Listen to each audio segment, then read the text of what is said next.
Good morning. I'm Eric Reeser. Top-ranked Ohio State's 10-0. Buckeyes are 7-0 in conference play following a 48-10 win over UCLA. Ohio State's going to host Rutgers this Saturday at noon. Head coach Ryan Dale joined Buckeye Roundtable tonight at 6:35. In the NFL last night, the Eagles improved to 8-2 with a 16-9 win over the Lions. The Browns are 2-8 after a 23-16 loss to the Ravens. Rookie Shedeur Sanders played in the second half after Dylan Gabriel left with a concussion. No word on who's going to start this Sunday against the Raiders. The Bengals are 3-7 following a 34-12 loss to the Steelers. In college hoops, Ohio State's 4-0. Christoph Tilley's layup with 13 seconds left put OSU over Notre Dame 64-63 at the shot, while the Ohio State women's squad fell at number 1 UConn 100-68. This update sponsored by Germain Toyota, the best selection of new and used cars in Central Ohio. View their full selection of vehicles online at germaintoyota.net.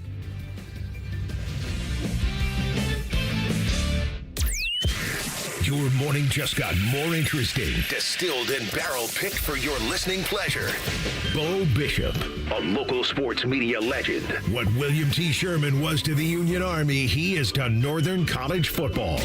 A husband, a father, and middling youth sports coach. He's friends with Central Ohio sporting royalty. I'm talking to Ohio State Athletic Director Ross Bjorken. Coach Day walking on with us right now. Good to see you, buddy. Good buddy Austin Ward. My good buddy Tim May, the Tim May Show. The great Doug Lavery's joining us. Hi, everybody. Dom Tiberi here. Oh, Reese came in and he handed me papers. Yeah, and then it's a rundown. And then he said, "You see that button? That's the only button you need to worry about. Don't touch. There's 8,000 buttons in front of me." Oh, I didn't know what he was talking about. The one that says on. We blew the budget on this imaging, and only 2 guys answered our ad on Craigslist. Ryan Baker and Eric Reeser. Act accordingly. You're now listening to Bishop and Friends. Bishop and Friends is sponsored by Diamond Seller, your true jeweler for over 75 years. All right, let's do it live on a Reaction Monday edition of the program. Bo, the boys with you for the next 3. Austin going to stop by at 10:30. 11 o'clock, we will blitz the Buckeyes and the Jackets in Montreal tonight. A little bit of Shelley time coming up at 11:30. You guys have seen, no doubt seen the movie Good Will Hunting. There is a scene where the psychiatrist, Sean, played by Robin Williams, finally breaks through and reaches the patient, Will Hunting. You see, he's a gifted kid from the wrong side of the tracks. And in the scene, he says, "It's not your fault." And Will goes, No, I know. And he's like, no, it's not your fault. And he just keeps saying, "It's not your fault. It's not your fault. It's not your fault." And eventually breaks him. "Don't you, Sean, don't you do this to me." "Oh, you've all seen it." And eventually breaks him. And that's a breakthrough in their therapy. So for the Ohio State Buckeyes, it's not your fault. It's not your fault. It's not your fault that this is the schedule. It's not your fault that you have a team that I don't blame them. I don't blame them. Whether you have competed in something yourself or whether you have coached kids, your kids, other people's kids, they are aware of who they're playing. And they are aware of the margin that they have for victory. You can't completely coach that out of them. You can't. And so you have these opponents. These are conference games. Ohio State is going to play 3 straight conference games where the margin, according to the folks in the desert, is over 30 points. It's over 30 points. Late Friday into Saturday morning, I don't even know where it actually happened, you get the news that Nico Amalieva is not going to play in the game because of concussion? What? Why would they fly him across the country if he's in concussion protocol? Why would you do that? And show him the whole game. What? Every cutaway was an E.M. Alieva brother. The whole game. Why would you take him across the country? He's in concussion protocol. I'm sure he didn't. I'm sure it was a business decision. I mean, I say that half jokingly. Like, I just don't. All of a sudden, it crops up.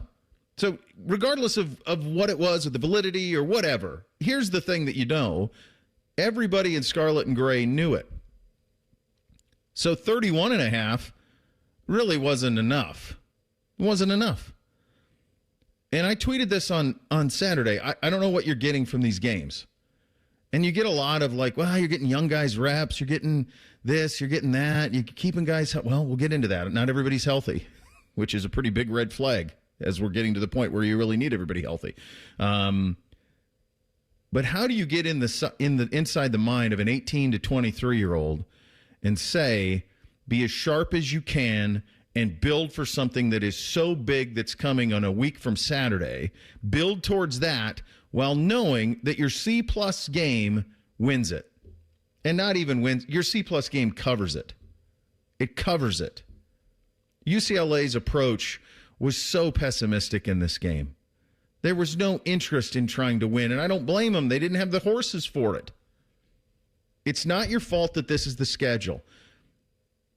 I don't know if this prepares you for the postseason. I don't know if it prepares you for Ann Arbor.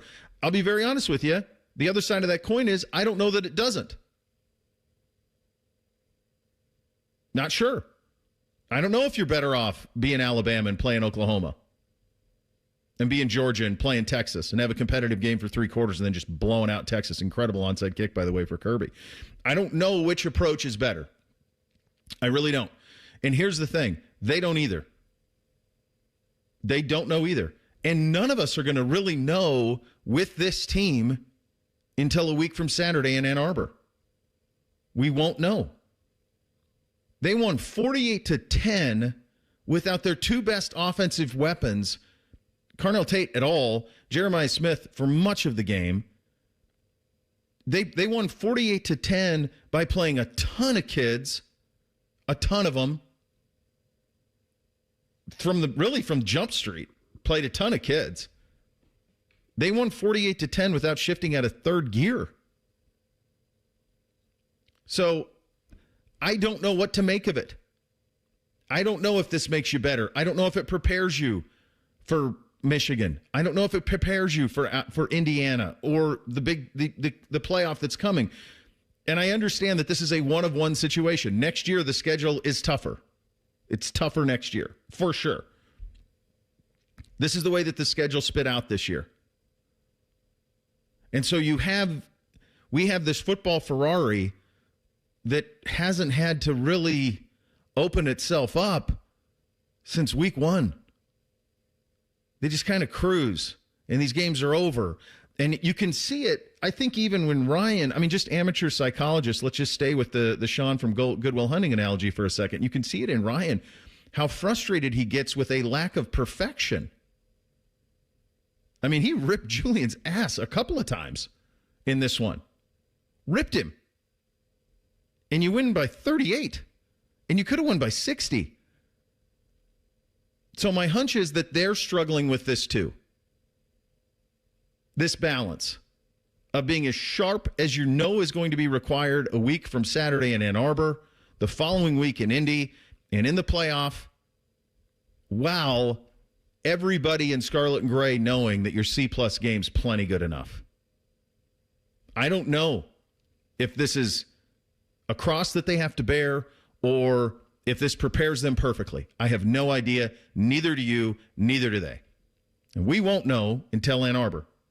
It's kind of that's where I'm at with this. We're going to do the same show Monday, by the way. Next Monday, you can do the same show. Going to be exactly the same. Next Monday, I don't know if we mention Rutgers at all. Fair.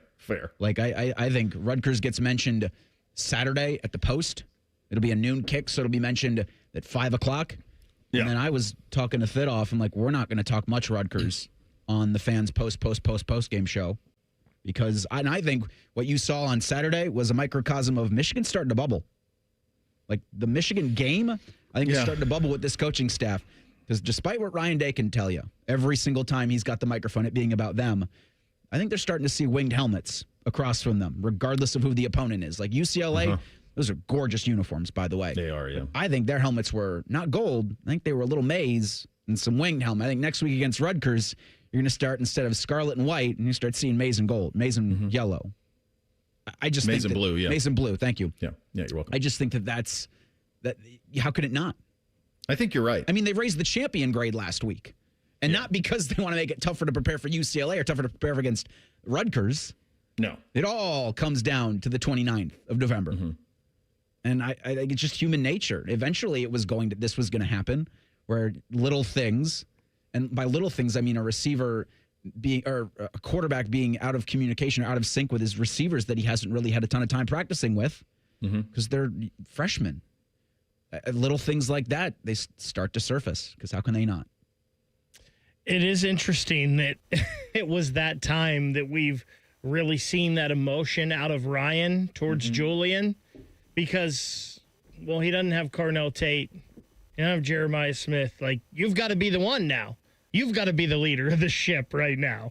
Yeah. You got to take control of everything. And it's just how good Julian has been. And this kid, yeah, he's a full season in now, but this is his first season as a starting quarterback, and we just expect so much from him. He completes 74% of his passes, and we're like, God, that looked wrong. Wonder how much was his knee bothering him? That's not right. Yeah. I also think it just goes to show you, as talented as this Ohio State wide receiver room is and can be, those two dudes are that special, that there is that big of a drop-off when they're not on the field to the rest of these guys.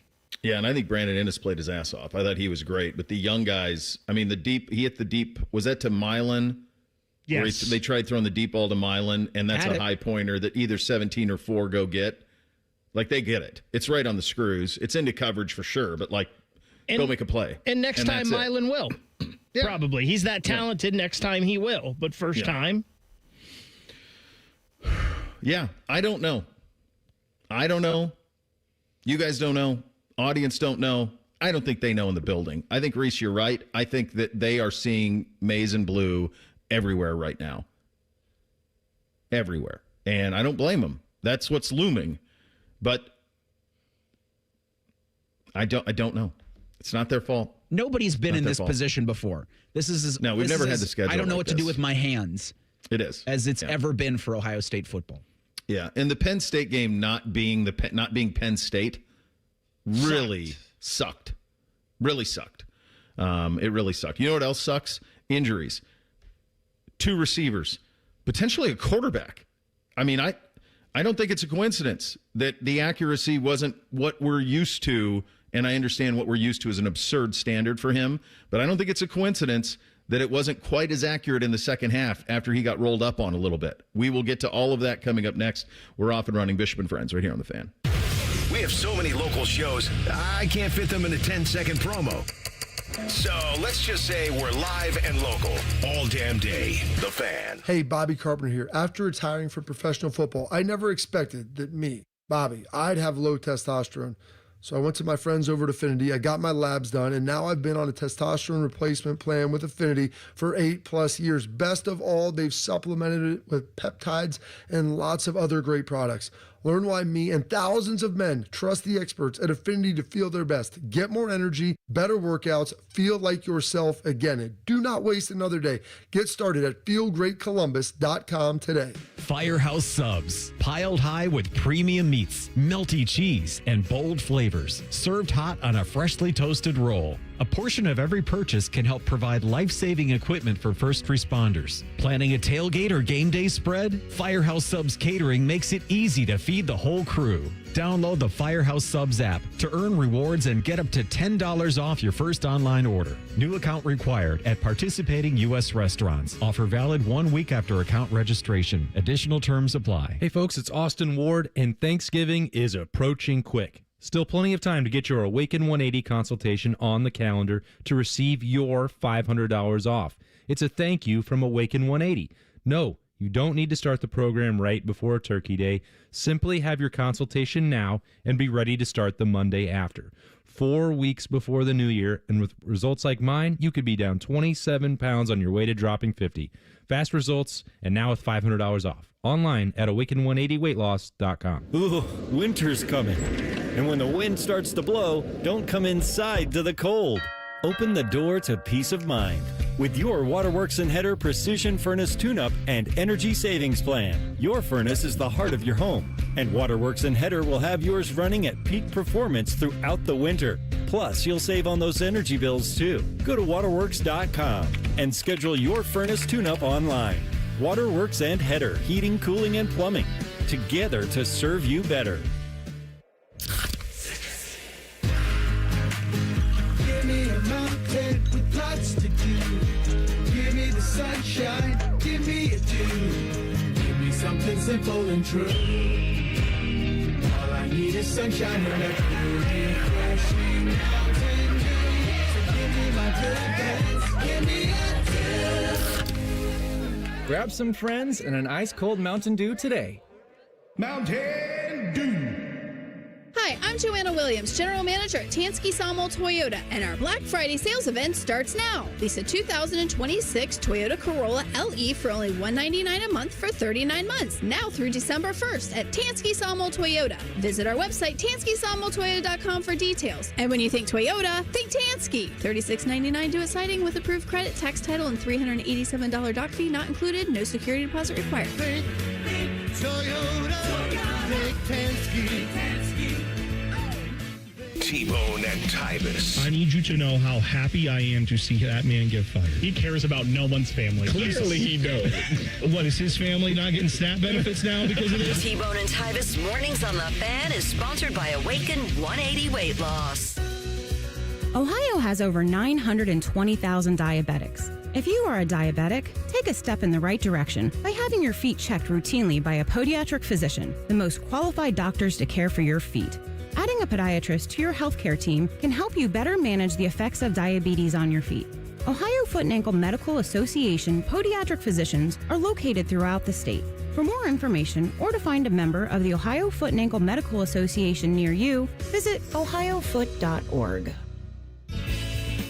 Flexible, secure, fun. Oh, and great pay, too. Are you not sure what you want to do for a career? Or are you thinking of changing careers? Being a dental hygienist or dental assistant may be the perfect fit for you and provides all of these perks, plus more. Talk with a dentist in your community or visit ODA.org to learn more. Become a valuable member of the dental team and start helping people love their smile. This message is brought to you by the members of the Ohio Dental Association. Fan weather.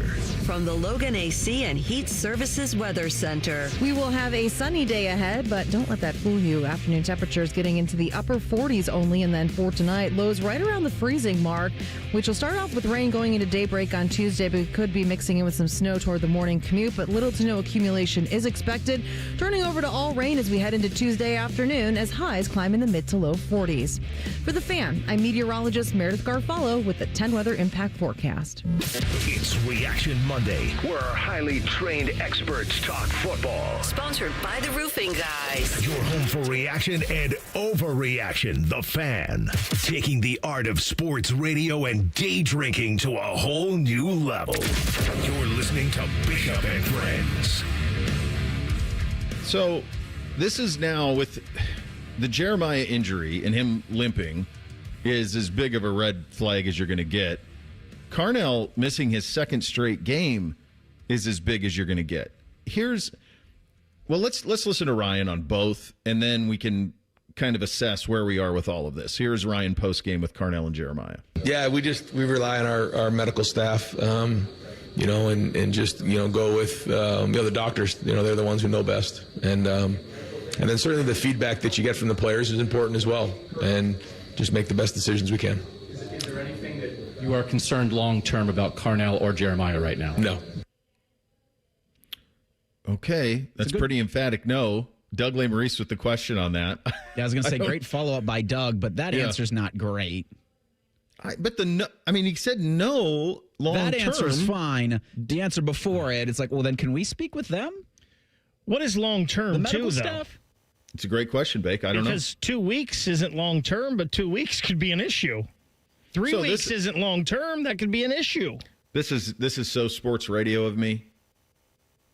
It's so sports radio of me, and I don't like doing this, but you could very easily have the conversation of, if they're negging a week from Saturday, do you play them? No. Well, I don't think so. Hold on. A week from Saturday, like you're not talking about Rutgers. In Ann Arbor. You're talking about. I'm talking in Ann Arbor. My answer's the same. I heard Joshua Perry on with Tyvis and Bone. And I hate that I answered it like that. And he said 90% is his cutoff line. He said if they're 90%, you play them. If they're not 90%, you don't. Yeah, it's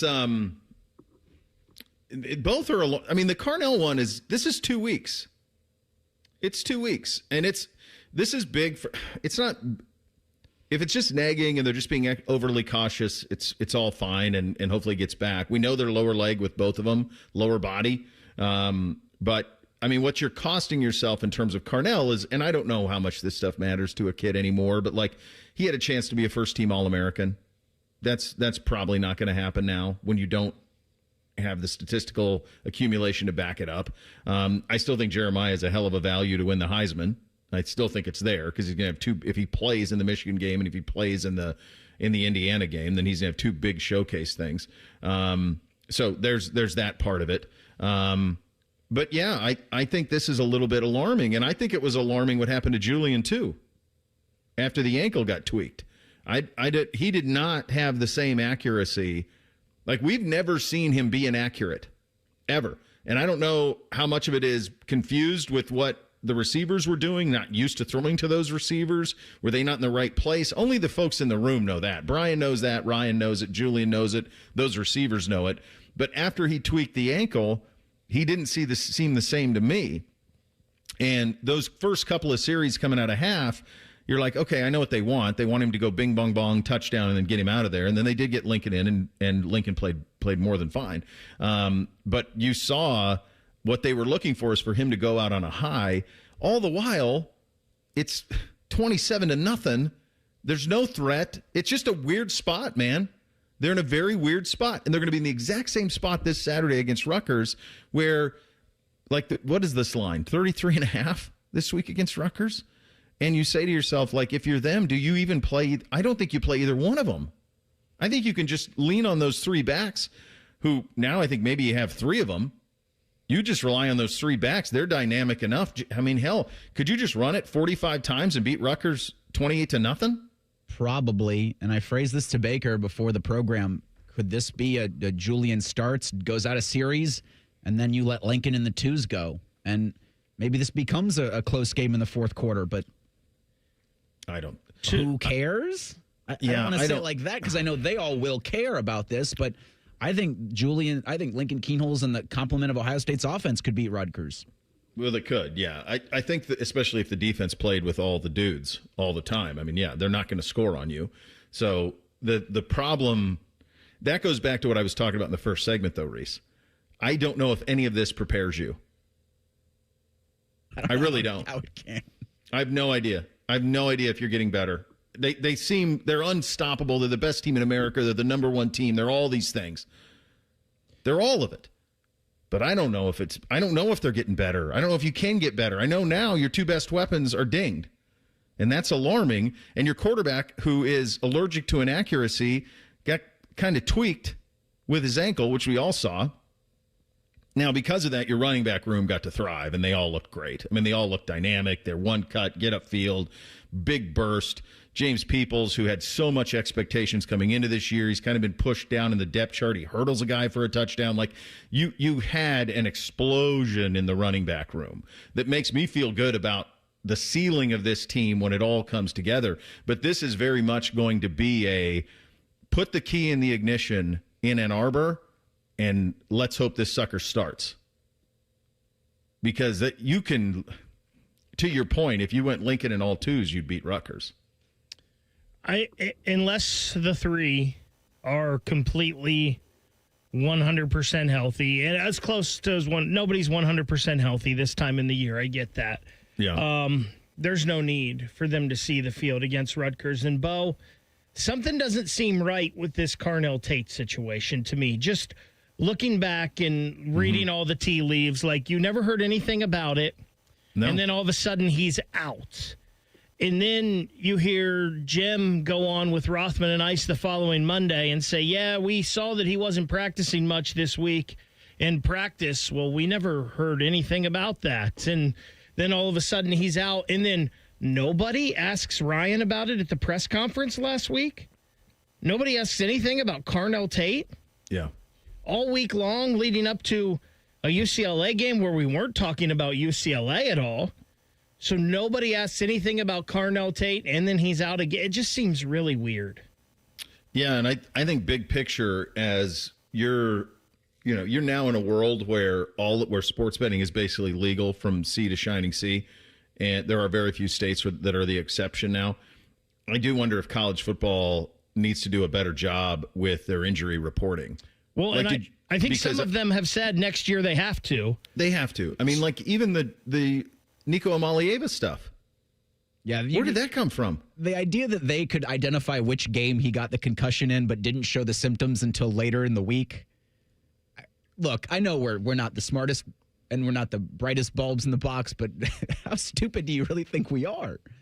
I don't want to be insensitive, and I think I was fearful that I was in the first segment when to me it felt like he was like, "Yeah, I'm good." You added 2 + 2, and it got you 4. UCLA wants us to do it and make it 5. Like, I mean, when did the news come out? That's a business decision, right? When did this come out that he was out? Saturday morning. That's what I thought. So when I went to bed Friday night, I didn't see anything.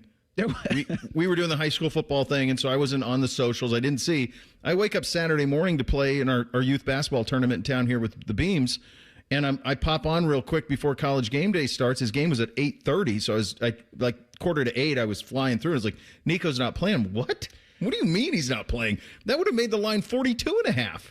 I woke up early Saturday morning and saw that 11 Warriors had posted it, and from the time, it looked like 11 Warriors posted it like 1 a.m. here. Middle of the night. Okay. So it was, so it had to come out late Friday night on the West Coast, because I want to say it was like 1:30, something like that. It looked like the timestamp would have been for 11 Warriors post. But they don't. I mean, that doesn't even make sense. And you fly him across the country with concussion symptoms. Just leave him in L.A. But you're not supposed to fly with those, are you? No, stay home. When they said later in the week, they meant like as soon as the plane touched down in Columbus. That's how late in the week the symptoms showed. Yeah, it's all weird. And I mean, I do think I think that is right, Bake. I think that jogs a memory that they're going to have more clairvoyant they're going to have to be more clear when it comes to injury reporting. And I think I think the Big Ten was one of the leagues. Not all of the NCAA leagues have said that, but I think the Big Ten was one of them, and maybe the ACC, that starting next year they have to put out an injury report and they have to be more clear with all of that. It's required. That was ridiculous. I mean, whatever juice you had. I mean, hell, go back to our Friday show. All of our 3 things are about Nico and how tough he was, and that, okay, he's going to run a little bit. Good game for the linebackers to tackle. All of that. It all went away in the middle of the night on a Friday. Maybe they got off the plane and he had flashbacks. Yeah, I mean that's what it felt like. I mean, that's what it felt like. I don't want to put that on a kid because who knows? But without transparency, that's what you get speculation. So just be transparent, and then you don't have it, and it's pretty easy. Kind of goes to the Carnell thing, where Agreed. You're really, really sketchy about it. So somebody that claims to be a reporter can come out and freak people out by saying there's going to be a really bad announcement soon. Like, you don't need that kind of a conversation if you're just upfront about things. You don't have to say exactly what's bothering them, or you don't have to get down to the nitty gritty, but I think a little bit more transparency from everybody would just be helpful in these situations. And this is where they're at right now, and this is where they're going to be at all week, is because there is something much bigger than all of this looming in Ann Arbor in a couple of weeks.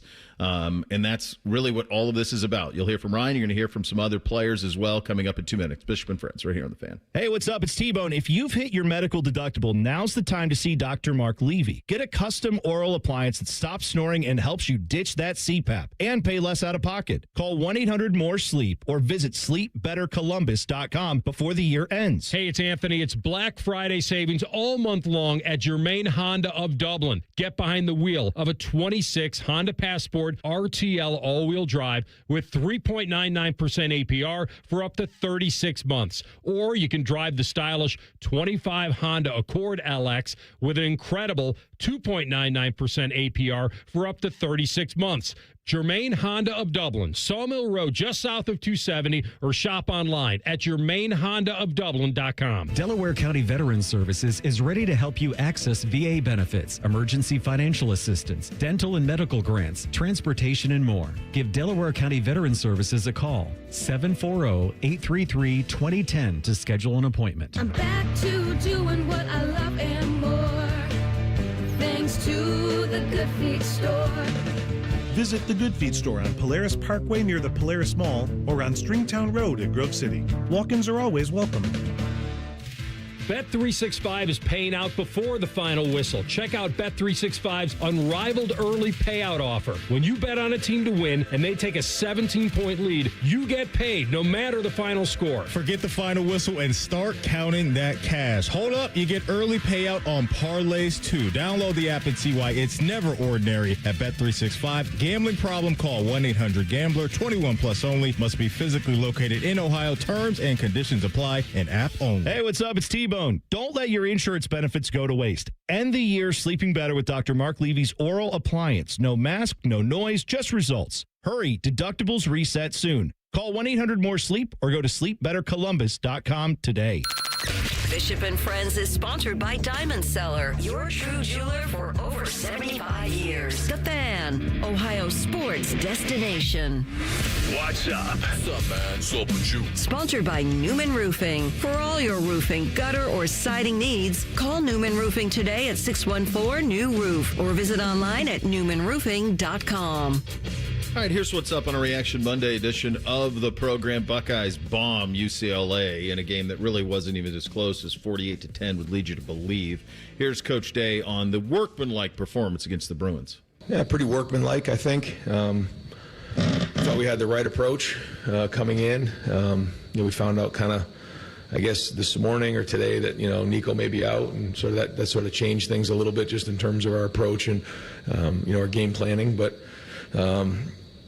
not in terms of our mindset and mentality. And that's the thing that, we want to make sure, as we've talked about before, and we bring it every day and have that look in our eye. And I thought we did that again tonight. We ended up, Jeremiah, had a certain amount of plays. We felt like, we're just going to hold him, make sure that, he's at 100% here over the next week. Decided to hold Carnell this week as well. And so, gave us an opportunity to play some of the younger guys. And I thought Brandon had a lot of nice, third down catches in there. And then we got able to get the run game going. So defense played strong. And then the kickoff return was great to get, on the field. A lot of hard work was done there to get that on the field and executed. So that was good. But I think it was businesslike, workmanlike. I thought we had the right approach to it. Certainly not perfect, but that's what we need to get to, because the precision and the execution that needs to happen here, over the next couple of weeks is going to be very important. As a team, 33 carries for 222 yards. Bo Jackson, 15 for 112. Isaiah West, 8 for 61. James Peoples, 6 for 42, included, and 2 touchdowns for him. West and Jackson both had touchdowns, too. No C.J. Donaldson in this game. No carries for him either. Well, they came out when Jeremiah was questionable. C.J. was as well. Obviously, Jeremiah gave it a go. They thought they didn't need to try with C.J. Yeah, this is like, for example, like this week in the SEC is that week where most of them play clown shows. Like Texas A&M plays Samford. There are a couple of exceptions just because of the way the scheduling works. For example, like Oklahoma has to play Missouri this week. But for the most part, like Georgia's playing Charlotte, Alabama's playing Eastern Illinois. Like they always do this. They do the cupcake right before the big rivalry game. They just move it. So we usually play these cupcakes at the beginning of the year.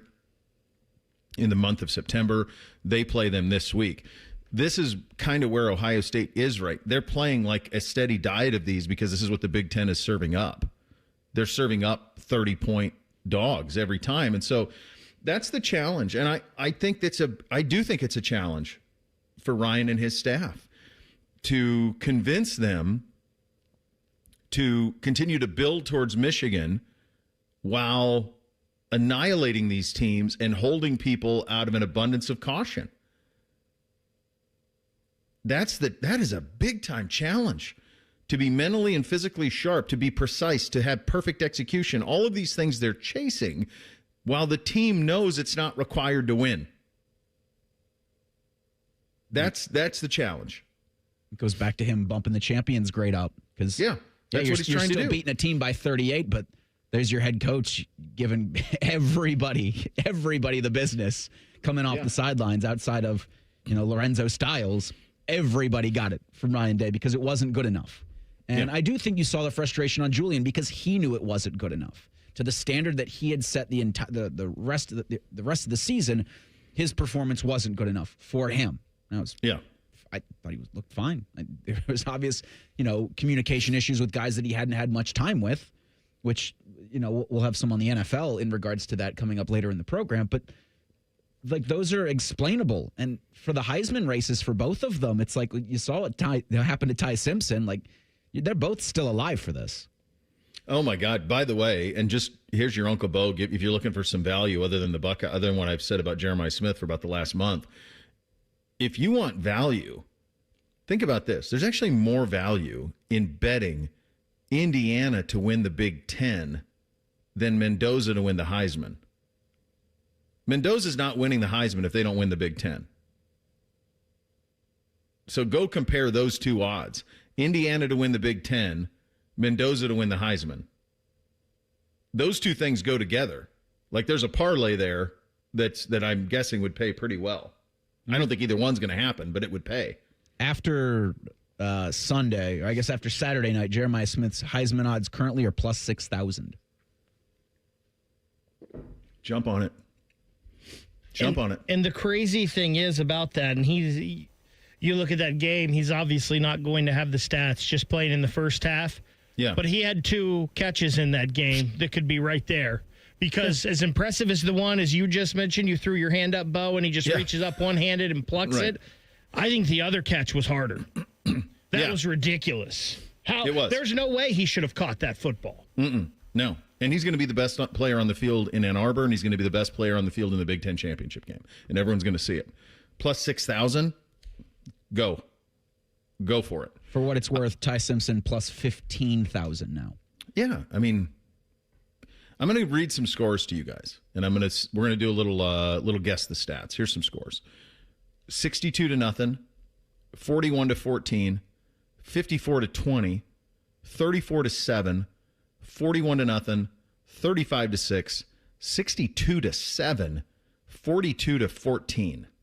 All wins. Can you guess the year? Can you guess the team? That's a lot to guess. I mean, I'm putting this Ohio State. It's an Ohio State team. Would this have been the year with Haskins? No. It's 1969. Oh. It's 1969. Won the national championship in 68. The conversation around that team all year was that the best game on a college football Saturday was the full contact practices right here in town, good on good, Buckeyes against Buckeyes. That team went undefeated until Ann Arbor and lost 24-12. Why do you have to do this? Because I want them to hear it. Why do you have to do I want them to hear it. No one's close. 62-0 over TCU at Washington, 41-14. Michigan State, 54-21. 34-7 at Minnesota, 41-0 Illinois, 35-6 Northwestern, 62-7 Wisconsin, 42-14 against Purdue. The Big Ten was trash, and they were so good they bombed all of them. But were they ready for Michigan? That's why they lost 24-12. When Northwestern turned Michigan over with like 3 minutes left to go in the fourth quarter, I'm like, Northwestern's probably going to win this game. Spoiler alert, they didn't. I remember tweeting out, not a word, Ohio State fans. Yeah. Like, just because Northwestern beat Michigan, I'm like, it has no bearing on 2 weeks. None. You just made this Monday a damn Monday. It is a damn Monday. Why don't you? It's a damn reaction Monday. Take your dog. You offer Pantone up to the Browns again. Geesh, like, what are we doing here? I was trying to think of what this is similar to. Defending national champions, chasing immortality, perfection, all of it. Sometimes you need a history lesson. And sometimes you got to go way back. It's just it's so unprecedented outside of one season all time. Let's talk about the 100-yard kick returners. Let's talk about James That was Peoples. fun. He's pretty hurdling dope. defenders. So Rutgers' run defense stinks. So just give it to Peoples and give it to Bo Jackson. Run it 40 times for 310 yards. Do the Lincoln Have Julian Keyhole. throw 8 times. Yeah. The Styles thing was cool. I mean, I was so happy for him. I was so happy for the family. Do we have is this the Ryan quote on it where he when he took it out, he better score? Or this was when they put it into practice? Yeah, Lorenzo, you could see the speed. I mean, he was rolling, and but it takes buy-in from everybody, and we assign each special teams unit to a coach, and Nate Ebner has that group, and I thought he did a great job. First off, you have to get buy-in from the players. They have to believe that it's going to go. We haven't had many opportunities this year. We put that return in this week, and we knew we may not get that many opportunities at it. And Nate said, I really want to take a shot at this thing. And so when it was taken out a yard or two in the end zone, Lorenzo said, once I took it out, I knew I had to return it for a touchdown, so I better get running. He didn't have a choice.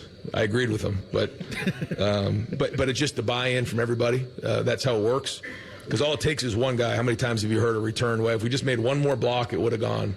And that's what it takes. So it's a mindset of guys doing their job. And when special teams can flip a game like that, certainly it makes a big difference. That was awesome. I love that Ebner's involved. Just one of the all-time best dudes to come through here. I love that it was Lorenzo who did it. I mean, think about his journey from Notre Dame. Is he a receiver? Is he a corner? To here now being like a really key component of the defense, but also having these wheels. I love the interaction with him and Sonny. Like, you imagine that? You and your little brother. I mean, you get to play with your little brother, So your cool dad's to see alma him. mater. Like, it's just badass, all of it. Your little not so little brother. Right. I mean, I wonder at what point it just changed for Lorenzo, where Sonny, he was just looking up at Sonny. My brother's 6'5", and my younger brother, he's 2 years younger than me, he's 6'5". I don't remember ever being taller than him. Like, I'm guessing it's the same with these two. There's pictures of like me 4, him 2, and he's taller.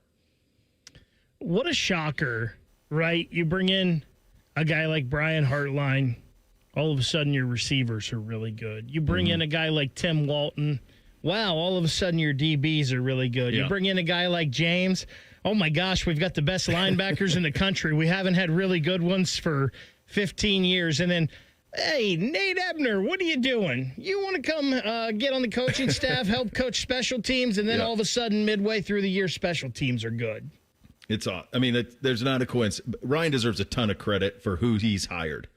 He has hired really smart, driven coaches, and he lets them do their job. I mean, he deserves a ton of credit for that because this staff is the best in the country by far. Take a quick break from the college football. We had a lot going on. Buckeye basketball in an odd Sunday Power 4 versus Power 4 game against Notre Dame that they win late. We'll get to that. The Ohio high school football semifinals weekend is ahead of us, and the Jackets with a Saturday night loss to the Rangers. We'll get to all of that coming up next. Bishop and Friends right here on The Fan. We have so many local shows, I can't fit them in a 10-second promo. So let's just say we're live and local all damn day. The Fan. I'm Leslie from Pella Columbus. And I'm Wilson from that other window place. Wilson, we've got a problem at Pella. I like where this is going. Because of Pella's reputation and quality, a lot of folks assume that we're out of budget. Oh, that's too... Oh, I hate hearing. But we've actually got 5 awesome window lines that fit any budget, from the $300,000 to the $3 million home, and far from the most expensive. So you actually don't have a problem. Awesome. Get the windows that Columbus homeowners rated the leading window brand at PellaColumbus.com. Firehouse Subs, piled high with premium meats, melty cheese, and bold flavors, served hot on a freshly toasted roll. A portion of every purchase can help provide life-saving equipment for first responders. Planning a tailgate or game day spread? Firehouse Subs Catering makes it easy to feed the whole crew. Download the Firehouse Subs app to earn rewards and get up to $10 off your first online order. New account required at participating U.S. restaurants. Offer valid 1 week after account registration. Additional terms apply. With business banking, Tel Ohio Credit Union takes it personally. That's why they are the #1 SBA lender among Ohio credit unions. You are a member, not a number. That's the Tel Ohio difference. Visit telhio.org/business. Certain restrictions apply. Telhio is open to all in Central and Southwestern Ohio. Federally insured by NCUA. Bobby Carpenter here for Germain Toyota. Swing by Germain Toyota and ask for Marcello and discover unbeatable deals and a wide selection of new and certified pre-owned Toyota vehicles.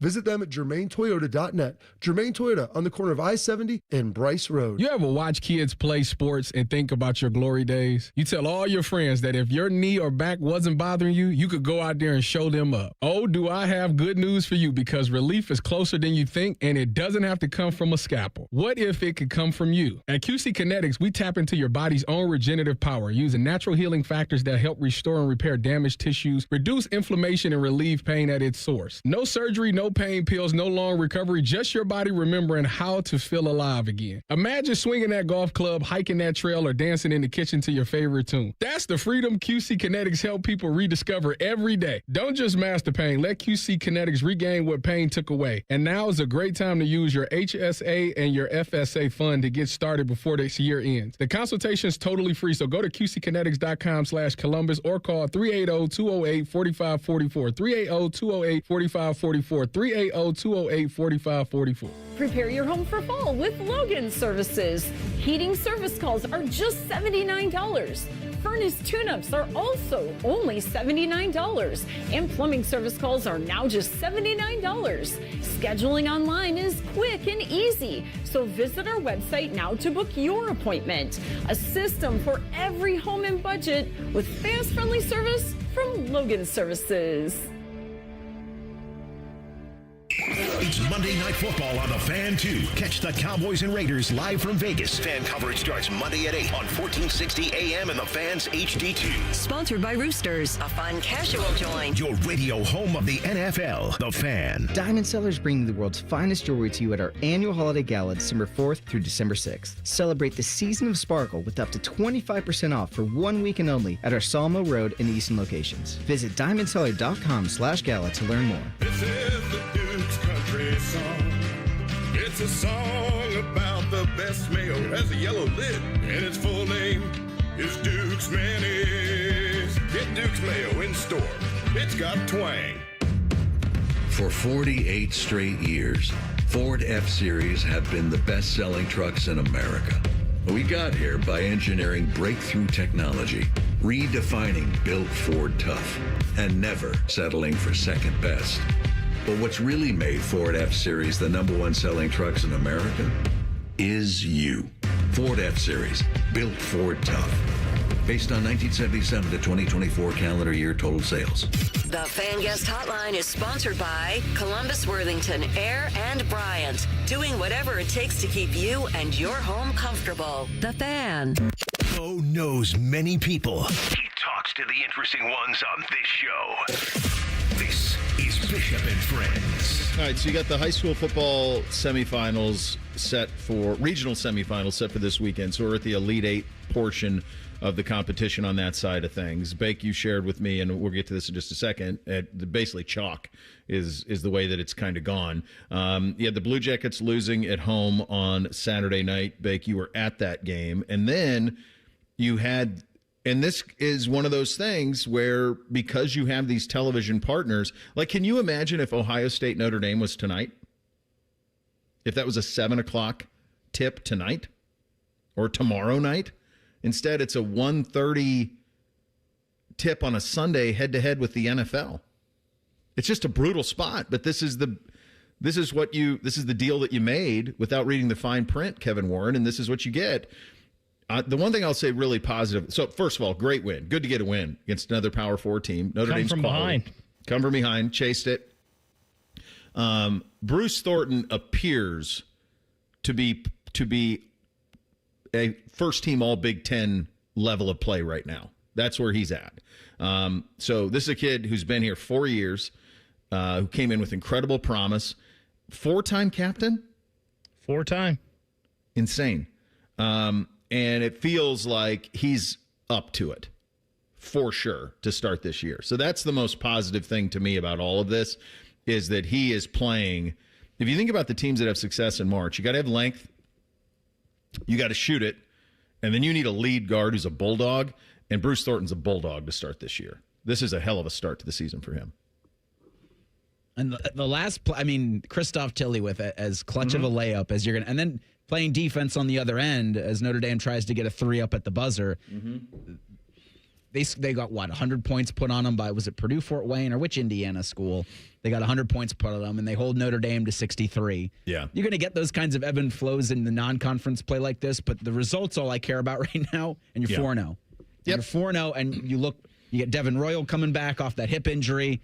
You start to make some moves because they've got Pittsburgh on the 28th, and that'll be kind of another barometer for this team. This will be fun, I think. Yesterday was fun. They're fun to watch. Yeah. What did you think of the court with the FS1 cameras? So I did not see it live. We were playing. I had a youth basketball tournament that we were playing, in, so I was not able to see it live. But then I watched the game melt thing that they put up.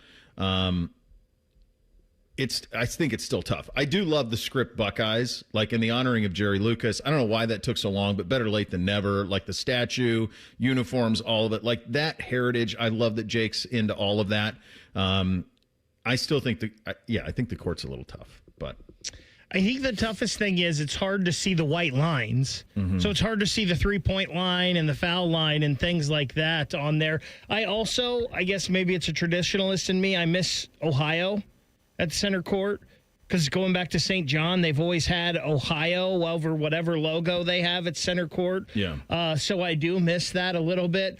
You've got a couple tests here coming up with Western Michigan and Mount St. Mary's this Thursday and next Tuesday. And then, as Reese mentioned, next Friday night, you're at Pitt, and then you jump into some Big Ten games with Northwestern and Illinois, and then you've got West Virginia, North Carolina. So You've got a couple more warm-up games here, and then you're jumping into the deep end. Just in regards to the stretch at Pitt, at Northwestern, Illinois here, West Virginia in Cleveland, right? Yes. Yeah. And then North Carolina's got to be a neutral court because they never can play those games home. Is that the one that's in Atlanta? It's Atlanta. The CBS Sports Classic. Eight people will be there. Yeah. Great. My girlfriend made the comment yesterday, is it bright gray? I'm like, well, I guess. It's really bright. It's tough. Bake, you were you sent me something on the high school football front, and we had a lot of beatdowns this weekend, including some here locally. What, if any, adjustment should the OHSAA make? I mean, to me, I don't think you needed to expand the playoffs, go back to 8, because I'm a nerd with this stuff, and I went through of all of the remaining seeds that are left now in the regional finals. So you got 28 regions in the state. You have 21 1 seeds still alive. The only seeds that you had outside of an 8 seed, which there's only one 8 seed left in the whole thing, you have a 9 seed remaining, and you have an 11 seed remaining. So outside of that, it's mostly chalk in this thing, and we don't need these expanded playoffs. Are the 9 and 11 small school? Yes, so got to be really small. So the one is Danville. Congratulations to the Blue Devils. Awesome. They're the 11 seed. They're in region 27, so they're Division 7. The 9 seed, I believe, is Cary. I think they're a Division 6 team. Okay. And then the only 8 seed that's left, again, a kind of a local team, North Union. They're Division 5. Yeah, so small schools, you get a little bit of that. But in the big schools, it's primarily all chalk, and there were a lot of beatdowns. Not in Central Ohio. Unbelievable games in Division 1 with Orange outlasting Liberty 21-17. Pick Central getting Arlington 17-16. So you get Orange and Central Friday at Historic Crew. That's awesome. Big Walnut. So you get a rematch here. Big Walnut against Massillon. Big Walnut got them last year. Massillon put it on to sales pretty good. Those things are not created equal. Those two situations. And so hearing from being at that game and hearing some of the Massillon people, they've been waiting a year for this Friday night. Yeah. They have been waiting a year to get back at Big Walnut. Yeah. They're a crazy situation. Like their history, all of it, the open enrollment, all the things that work in their favor. But look, private schools have open enrollment too. So I guess why not follow suit? Another one that's fun is Watterson. They get to a region. They're going to play Steubenville on Friday. I don't have time to tell it in this segment, but one of these days this week, remind me to tell you the time I went to Steubenville. to do a little prep for the state football playoffs. You talked to Reno? Oh, I sure did. He's still there. Is he still the head coach? He's still there. He was supposed to retire after last year. Supposed to retire after this year now. Tim May. Dude, he's like Tim May if he was a football coach mixed with John Gotti. That's what Reno is at Steubenville. Like, it's a crazy setup. Bo, real quick, Watterson has outscored their playoff opponents 104-6 so far. Big Walnut hasn't allowed a point in the playoffs yet. 56-0, 43-0, 35-0. That would be if I could go to one, I'd go watch Massillon play Big Walnut. That's the one I'd shoot like to straight see. down 77 to Zanesville. And you're right there in Zanesville, and you knock it out of the park. The weekend that was in college football, the SEC, you're going to start hearing it, kids, because there's going to be a lot of 2- and 3-loss teams in that league. We'll get to it coming up next. Bishop and Friends right here on The Fan. Catch the latest from the world of Ohio State athletics. Weeknights at 6 on The Buckeye Show. News, special guests, and everything Scarlet and Gray. The Fan. Hey, folks, it's Austin Ward, and Thanksgiving is approaching quick. Still plenty of time to get your Awaken 180 consultation on the calendar to receive your $500 off. It's a thank you from Awaken 180. No, you don't need to start the program right before Turkey Day. Simply have your consultation now and be ready to start the Monday after. 4 weeks before the new year, and with results like mine, you could be down 27 pounds on your way to dropping 50. Fast results, and now with $500 off. Online at awaken180weightloss.com. I was in foot pain for 20 years, trying to give it relief, buying all these different insoles. Drugstore insoles, custom insoles. I spent thousands of dollars. I bought all these products, and not a single one worked. I really, truly needed to have relief in my feet. And the Good Feet arch supports were what gave me the relief I needed. For over 20 years, we've been helping people like Teresa actually live the life they love without their feet getting in the way. They wanted to make sure that I got something that my feet felt good in, not somebody else's feet. I love the fact that I can wear these arch supports in all my shoes. I have boots, I have cowboy boots, I have running shoes, I have walking shoes, I have flat shoes, I have heels. It makes me so happy. If you ask my husband, he will crack up because there is no store I would rather go in than a shoe store. I'm Teresa, and that's my Good Feet story. See what we can do for you with a free personalized arch support fitting at the Good Feet store. Visit the Good Feet store on Polaris Parkway near the Polaris Mall or on Stringtown Road at Grove City. Bobcat Enterprises says thank you for your support as they celebrate 50 years of serving the construction industry. Established in 1975 in Cincinnati, Bobcat Enterprises has expanded to 9 stores to meet you where you are in Ohio, Kentucky, and Indiana. Find equipment for any construction project, including compact track loaders and excavators. Plus, Bobcat Enterprises rents compact equipment and attachments. Find current specials and locations at bobcatent.com or follow Bobcat Enterprises Inc. on Facebook. Bobcat Enterprises, 50 years working for you. You hear that? That's the sound of Pepsi Zero Sugar, the better tasting, more refreshing zero sugar cola. Listen to that endless pour. Pure refreshment. If it sounds this good, just imagine how it tastes. Oh yeah, so good. Pepsi Zero Sugar. Let your taste decide. El Dorado Scioto Downs is your Caesars Rewards destination. And big news, Scioto Downs has been chosen to host the prestigious Breeders' Crown in 2026, featuring 12 championship races. Must be 21 or older to gamble. Gambling problem, call 1-800-589-9966. Visit Caesars.com/Scioto Downs for details. Hey Columbus, it's Lorenzo Stiles Jr., Ohio State student athlete. Football runs deep in my family. My dad played here, and now my brother and I are proud to carry on that tradition. At Monogram Homes, family matters too. They treat every homeowner like one of their own, building with care, precision, and pride. Monogram doesn't just build houses, they build homes, crafted just for you. So whether you're starting your first home or designing your dream space, Monogram Homes has got your back every step of the way. Visit monogramhomes.net to start building today. Monogram Homes, a builder you can trust. Hey, it's Anthony. It's Black Friday savings all month long at Germain Honda of Dublin. Get behind the wheel of a 26 Honda Passport RTL all-wheel drive with 3.99% APR for up to 36 months. Or you can drive the stylish 25 Honda Accord LX with an incredible 2.99% APR for up to 36 months. Germain Honda of Dublin, Sawmill Road, just south of 270, or shop online at GermainHondaofDublin.com. You're kind of cute. Ugh, gross. Can I come over to your house one time and you not have your husband prancing around in its tidy whities? Well, I can't do laundry because our septic line is clogged. Call Dormar. They do same-day plumbing repair. Dormar! You're kind of cute. At Bank of America, we asked our teammates, what makes this company a great place to work? There's very little that you can't accomplish working for Bank of America.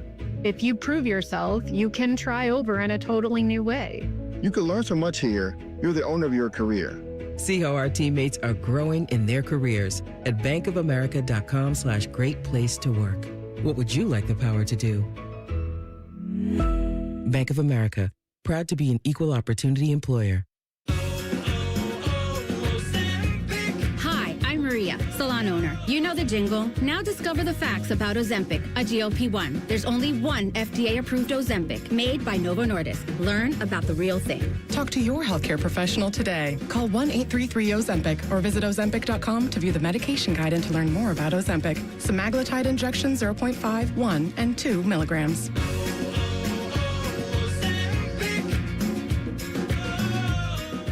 Broadcasting from the Lindsay Honda Studios. Honda makes the cars. Lindsay makes the difference. Visit lindsayhonda.com. WBNS-FM, HD1 Columbus. Good morning. I'm Eric Reeser. Number one, Ohio State's a 32.5-point favorite Saturday, hosting Rutgers. It'll be a big noon kick for senior day at the Shoe. Buckeyes will likely be number one on Tuesday when the third playoff rankings will be released. That's tomorrow night at 8:30 for the CFP. OSU's Ryan Day will join Buckeye Roundtable tonight at 6:30. Skip Mossick, Paul Keels, and Jim Lachey and Coach Cooper will hit the Fan at 6 o'clock. Tonight at 7, we'll have Blue Jackets hockey on the Fan. CBJ hosts the Montreal Canadiens at 7:30. Jackets are on a 4-game point streak. Jet Greaves likely gets the nod in net. CBJ are in Winnipeg versus the Jets on Tuesday. And in the NFL, Week 11 wraps up tonight in Las Vegas. The Raiders host the Cowboys at 8:15. This update sponsored by Green & Sons, family-owned and operated for over 45 years. Find your next Kubota tractor at Green & Sons, located in Mount Sterling and north of Marysville in Raymond.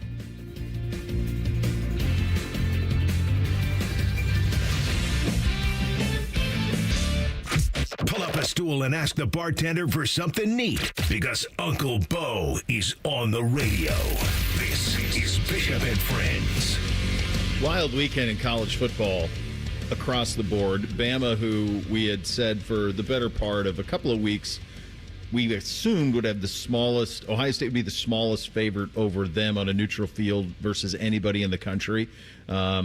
They go down at home to Oklahoma. They've had a pretty difficult stretch of games, but Oklahoma is not. They're really good defensively. They were without one of their best defensive players in this game, though, and Johnny Mateer really hasn't been the same since the hand. But Bama couldn't really run the ball, and in the end, Oklahoma gets the win. And the SEC, I mean, this was almost DEFCON 1 for SEC because Texas gets bombed at Georgia. Kirby Smart with an all-time onside kick call in that game, just an all-timer on that onside kick, and just put the game away by recovering it. And that also tells you maybe how little he feared Texas, that he could do that. Arch played okay, several drops by key receivers that were really instrumental in ending drives for Texas. He was fine, but they don't look lights out in any way. You had the Alabama loss to Oklahoma, and then you had South Carolina up 31-3 on Texas A&M and giving it all up. Man, was that one stunning. Crazy to give it up like that, up 31-3. Marcel Reed, like at the early point of that game, was bad. And very bad. This was for, like you said about the SEC, probably the worst case scenario. Even that they won, and Texas A&M's 10-0, and probably, I don't think anybody's clinched a spot in the SEC championship game, although I don't see how Texas A&M wouldn't make it. Maybe would you even want to play in it? No. I don't think any of these schools want to play. I don't think there's any benefit anymore. A&M, no. Georgia, Ole Miss, or Alabama. I was thinking about this from the Bama perspective.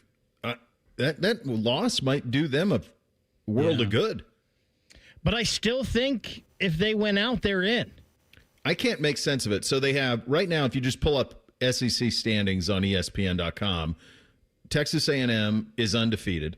7-0. Mhm. So they're in. If they beat Texas in their final game, they're in. Georgia is 7-1. But Bama would be over them if they were 7-1 because of the head-to-head in those two. You're right.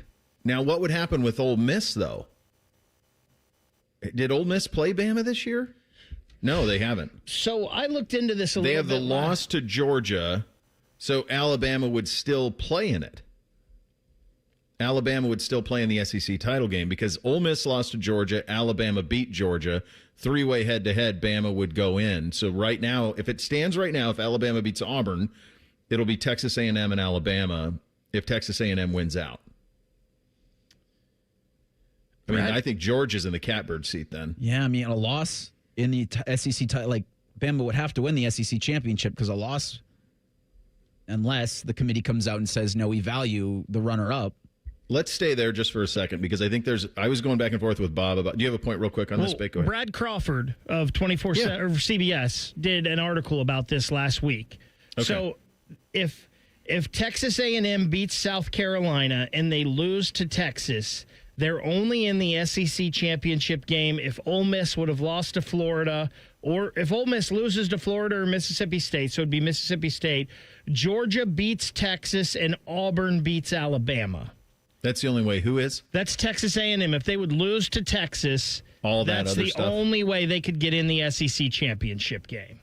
Okay, so they have to beat Texas. So if Alabama, they've lost to Oklahoma. If they beat Auburn, they are only in the SEC championship game if Texas loses to Georgia, which happened. Or A&M, by virtue of tiebreakers over Georgia and Ole Miss. Okay. So it's very likely going to be Auburn. Alabama's probably in if they don't Alabama's lose. probably in unless they lose to Auburn, and then they're out of everything. I mean, boy, you want to talk about win, you get it all, lose, you get nothing. Man, they could be a 2-loss team with a bye if they win the SEC title. One thing, and Troy and a lot of people, I was going back and forth with Bob about this, and Troy puts an if in front of it, and that's important. He said, if the College Football Committee doesn't punish teams for losing conference championships, the Big is looking at 2 spots for the CFP with a USC win, unless we talk about the scenario we don't want to mention, and that's, of course, the Michigan situation. They have not said that this year, and there is nothing in their guidelines that said that they can't punish teams from losing conference championship games. Ward Manuel put his foot in his mouth last year on one of those shows and said, excuse me, that we won't. And that's what led to it. That's what led to my beloved ponies getting in. We're not going to punish them for that. So that's why that happened. They have not said that yet this year. So there is no scenario. I see no scenario where the Big Ten gets fewer than 3. And I do think USC beating Iowa and now playing Oregon this week, if they beat Oregon in Eugene, I think they both could get in. I still, and I think I've maintained this since the beginning of the season, found it hard for the Big Ten to get more than 3 teams in. And I do think that the USC-Oregon winner goes, losers home. Or losers of the Pop-Tart Bowl, or whichever Big Ten representative bowl that they have out there that's not the actual college football playoff. But it's a decent way of looking at it, Reese. They did...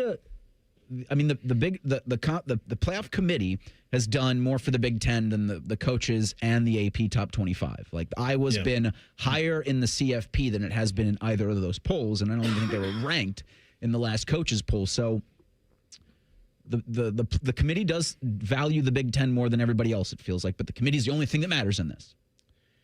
It's all going to come down to then, if that happens, does the committee like Oregon more than Utah and BYU, either one of those? And do they like them better than a Texas or an Oklahoma or whoever is that 5th SEC team vying to get in? There's one more. Vandy, maybe? Notre Dame. Well, Notre Dame's in. They're getting in. If Notre Dame wins out, they're in. They're putting they Notre would get Dame in over USC. Yeah, they've already said head-to-head. that. The way where they have Notre Dame, they've already put it that way. Yeah, the Notre Dame, Oregon. Well, no, Oregon would be in with a win. So if Oregon wins, then you're done. Then the Big Ten's set. You'll have Ohio State, Indiana, Oregon. You'll have those 3 in, and then what it'll come down to is do you want 5 SECs or do you want 2 Big 12s? That's what's going to come down to. So BYU is 10-1 now. Texas Tech is 10-1. Those two teams would play in the Big 12 title game. Then how do they view the loser of that game juxtaposed to Alabama, Oklahoma, Georgia, all of those teams with losses in the SEC? That's what it's going to come down to for the last spot. Yeah, and I think if BYU takes another loss to Texas Tech, then I think that does it for the Big 12. Bo, I was reading a little more into this SEC championship game. Go ahead. So it's basically Texas A&M and Bama. If Texas A&M were to lose to Texas, then it's going to be Bama and Georgia. That's basically your two scenarios. Unless there's just utter chaos, those are your two games. It's either Bama and Texas A&M or Bama and Georgia. Jeez. If you're Bama, which would you rather play? I mean, they own Georgia. After seeing Texas A&M last week, I think I would rather go that way. But I don't know. They get like a superpower against Georgia every time out, it feels like. Let me look at Oklahoma. If Kirby didn't have 2 national championships, we'd hear about his Bama record a lot more than we do. Yeah. The Oklahoma now with 2 losses. They lost to Texas, and then they lost to Ole Miss. Last 2 weeks, they beat Tennessee. They beat Bama. They got Missouri and LSU. Like Oklahoma, I mean, you could lose to Missouri for sure, but I'm sure they're pretty big favorites in that game. 10-2 is going to get them in. I think an SEC team at 10-2 is getting in. Oh yeah. Now it's going to be a conversation between, because Ole Miss is in, A&M's in, Georgia barring collapse is in. I don't know if Alabama's in. Like if Alabama loses in the SEC title game and they have 3 losses, I just don't know. It'll be a conversation between them and Oklahoma and Vanderbilt for that last spot. Yeah, the Big Ten, as much as I want to try to massage a scenario where you get 4 in, to me it feels like what Reese said, that Oregon USC is a play-in game. Winners in, losers out. And I know Oregon's got Washington that next week, but yeah, I don't think Washington's just kind of fallen off. That's not going to give them enough juice. No. That's the path there. Other than the one that doesn't need to be named. All right, coming up next, I believe we had this in regard to this week's game against Rutgers. We'll get to that coming up next. Bishop and Friends right here on The Fan. A lot has changed in 30 years, but we're still that old shoe that feels worn in and well-loved. And, well, we smell a little, but you've accepted that. The Fan. Hey, what's up? It's T-Bone. If you've hit your medical deductible, now's the time to see Dr. Mark Levy. Get a custom oral appliance that stops snoring and helps you ditch that CPAP and pay less out of pocket. Call 1-800-MORE-SLEEP or visit sleepbettercolumbus.com before the year ends. Rick Germain called me the other day and said, Mikey, we need you back at Germain Nissan. The dealership misses you, and people are forgetting how awesome Nissans are. I'm a dude that's owned pretty much every Nissan under the sun, and I'm excited to go back in and get my hands dirty. You have to be crazy not to consider a Nissan from Germain Nissan. J.D. Power ranked Nissan #1 in customer satisfaction among mainstream brands. Plus, with Germain's $1,000 price promise, no one will sell you a Nissan for less. Germain Nissan, 4300 Morse Road, GermainNissan.com. When you're building a nursery school, elementary school, charter school, high school, vocational school, or jiu-jitsu school, lean on green. Sunbelt Rentals. With the largest rental fleet and most rental locations in Columbus, you can count on us to get you the right equipment at the right price right now. No matter what you got going in or going up. All powered by people. For equipment know-how, support, transport, and training. No wonder the Columbus builders who are building Columbus lean on green. Sunbelt Rentals. Learn more at sunbeltrentals.com. Call the folks at Buckeye, night or day. My furnace stopped working. Your competition said it's fried. When I saw their cost to replace it, I could have just died. We can give a second opinion, give you options and advice. We'll strive to earn your trust and make you a client for life. Get a free second opinion. Replace or repair. Call 614-683-9911. Call the folks at Buckeye, night or day. Welcome to Tire Discounters. Oh, hiya, Phantom. Mike, is it true? What's that? Tire Discounters is offering up to $200 off sets of Goodyear tires? Absolutely. Plus free alignment and a full synthetic oil change? You got it. I'm not one to exaggerate, but that may be the best deal in the history of the world. But free would be better. Mike, don't toy with me. Through the holidays, every day we're open, someone will get their money back on 4 tires. But I... Just breathe, Phantom. Breathe. No purchase necessary. Ends 12/31/25. Visit website for details. Another reason to choose Hinderer Motor Company for your next vehicle. This is Justin Hinderer. Every vehicle comes with a lifetime powertrain warranty, award-winning service, and our exclusive Carvenience. We pick up your vehicle, service it, and return it so you save time and enjoy peace of mind. That's Carvenience. At Hinderer Motor Company, we take care of everything so you can drive worry-free. See why we're the best choice for your next new or used car by visiting HindererMotorCompany.com. Morning Juice, real football talk. Just two guys who aren't afraid to see what needs to be said. And that's how she wrote. Sponsored by Riverside Bank of Dublin. Now streaming mornings on YouTube and 10 TV Plus. Attack and dominate. Hey, what's up? It's T-Bone. Don't let your insurance benefits go to waste. End the year sleeping better with Dr. Mark Levy's oral appliance. No mask, no noise, just results. Hurry, deductibles reset soon. Call 1-800-MORE-SLEEP or go to sleepbettercolumbus.com today. Come on, kids, we're going to Grandma's house. Grandma's house! Grandma's house! What do we do to be safe and ready to go? We buckle up. Buckle up. Phones down. Phones down. And when we go, take it slow. And if you drink, Don't drive. And off we go. ODOT, the Ohio State Highway Patrol, and the Ohio Traffic Safety Office are doing their part to keep roads safe.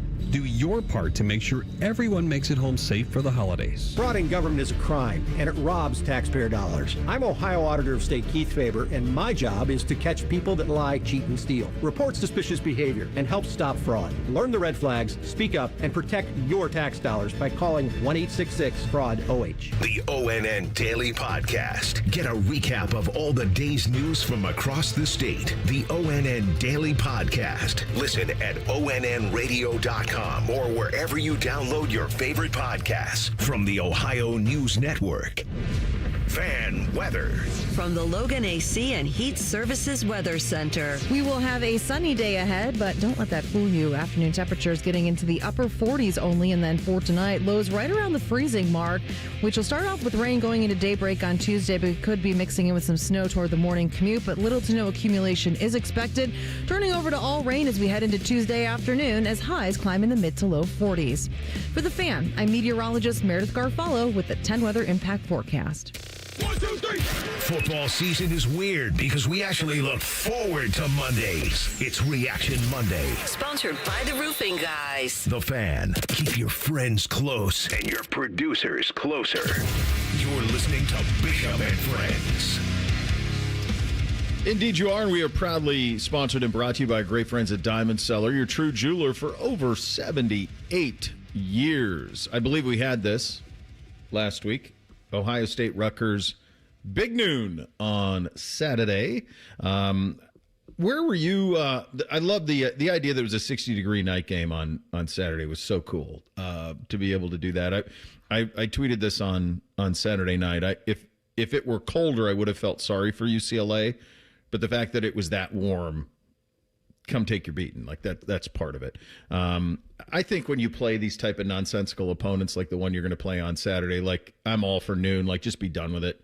Get it in, get out, and on to the next. And stay healthy. Stay healthy. I think, what's interesting is going to be the post-game press conference if there is no injuries, which God willing there isn't. Will there be a single question about the game? Like, Reese, you made the point next Monday we're not going to talk about Rutgers at all. No, probably not. It'll all be about Ann Arbor. But post-game, are there any questions about this game, or is it all Michigan? Are we into a 2-week prep with Michigan with a scrimmage at the stadium on Saturday? That's what it feels like. And it's what it'll be like. They won't say it. Now, I do think Ryan will have his statement that he begins the press conference with, talk a little bit about Rutgers, how they have a ton of respect for their opponent, talk about the team, because That's what he's done all season about the Buckeyes, about the Buckeyes, about the Buckeyes. Take questions, but I don't think there'll be any questions. Barring injury or barring players being held out, there'll be any questions about Rutgers. Now, what do you do to prepare? Yeah. Now, what's next? It's just what we've been, right? We've talked about the last 3 shows, Monday shows. You could just rinse, wash, repeat. It's the same thing. Yeah. It is Nothing exciting, unfortunately, in these games. No, and I don't need them all to be. I mean, they're not all. That's college football. This isn't the NFL. Every game doesn't have to be a banger. But yeah, I think their approach this week's going to be fascinating. I think the way they handle Carnell and Jeremiah this week is going to be fascinating. I think the way they handle Julian this week is going to be fascinating. CJ too. Like, is this one of those games where it's 28-0 in the second and you just kind of put it in the garage? I mean, 33.5, I look at that and I think, I don't know, that feels like maybe not. I think this is going to be, Ryan's always mentioned this in press conferences, get up 4 scores and then you can just kind of, then you're safe. This might be one of those ones where they get up 28-0 or 24-0, and it's just kind of like chill zone. Let's just go through the motions and get done here. I don't know if that prepares you or not. Rutgers is a 5-5 team on the season. They beat Maryland last week 35-20. They beat Purdue by 3. They're Big Ten. So in terms of opponents similar to us, they hosted Oregon and lost 56-10. So in terms of, from a talent standpoint, a team that equates talent-wise to the Buckeyes, Oregon is the closest to that, and they lost at home 56-10. There are 132 teams that play in the FBS level. Rutgers ranks 122nd in rush defense. Urban Meyer's going to be in the building for the game. You look to him, you put in Lincoln Keenholz, you say, "This for you, coach. Here's RPO 1,000 times, but we don't pee." The only thing I don't know is I don't know if Urban will be there. I think he's being honored at Florida. Oh. I just see this on his social. He says, "Gator Nation, thank you for every moment, every memory. Excited to be back in the swamp with you all this Saturday. Go Gators." Well then. So is he taking... What time is their game? Well, they play Tennessee, which is a really weird time to play the Florida-Tennessee game. That game always used to be October. That's a 7:30, so he could get there. Yeah, he could get there. He'll be there. He'll do big noon kick, and then he'll probably fly to Gainesville after that. I know we talk about this a lot on this show, and we want to see it more. But if there was ever a week to let your starters come in and be super efficient and have a good quarter or two, and then pull ripcord and get the backups in, it is this week. Just because of the injury concerns and what's on the line, and 33.5 points doesn't matter this week. And Ohio State has been great against covering the spread this year. They only have not twice. But none of that matters this week. The only thing is make sure you are as close to 100% healthy. I mean, get a win, right?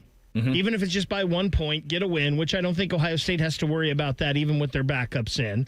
But get the win and then be as close to healthy as you can for November 29th. So this week screams a lot of Lincoln Keenholz, a lot of James Peoples and Isaiah West, a lot of Quincy Porter and Mylan Graham and Bryson Rogers, a lot of the second-string offensive line. Just get those guys in. I'd love to see Devin Sanchez get a couple picks this week, quite frankly. He had a bit of a tough Saturday night. Now, some of that is you're playing man the whole time, and UCLA run a bunch of mesh concept, and so you're chasing across the field, so there was some of that. But even some of the tackling wasn't up to what you would consider a Buckeye standard. He's a true freshman, like, he'll be fine. But I think that's it. I think that's the balance that they're going to take to this game.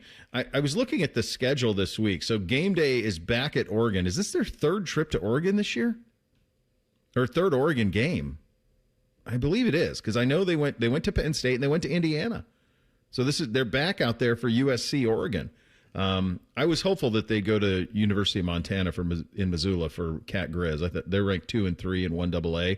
And I saw something erroneously reported, like JMU was thinking they were coming to their game.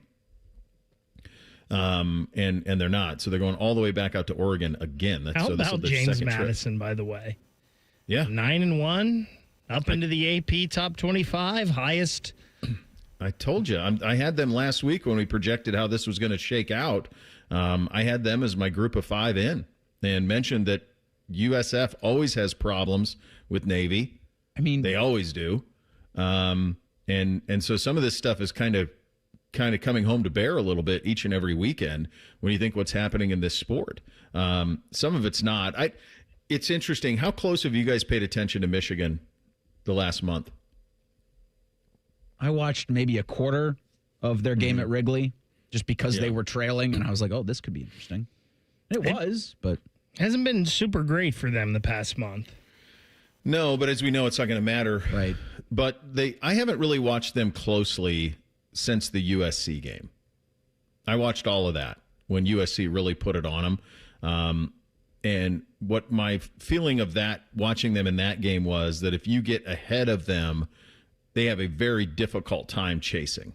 And Bryce Underwood doesn't really have a gear with his arm other than 110. Like, there's not a whole lot of nuance to it. So if you make them chase, it doesn't go well. Guess how many touchdown passes he has on the season? Isn't it something like 7? It's exactly 7. It's a good job out of you. It's exactly I saw 7. something online. He hasn't thrown a touchdown pass since Washington.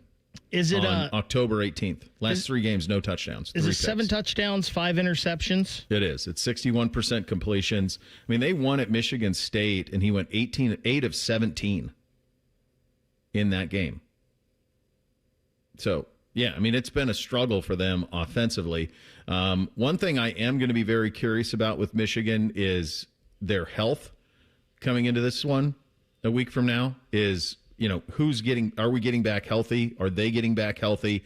That's kind of the thing. Michigan this week, they're at Maryland is where they are. So I'll certainly keep an eye on where they are this week.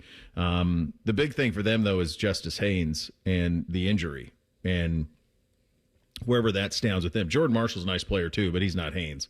So that'll be the thing to kind of pay attention to as we get closer to that one. When is the last time he played?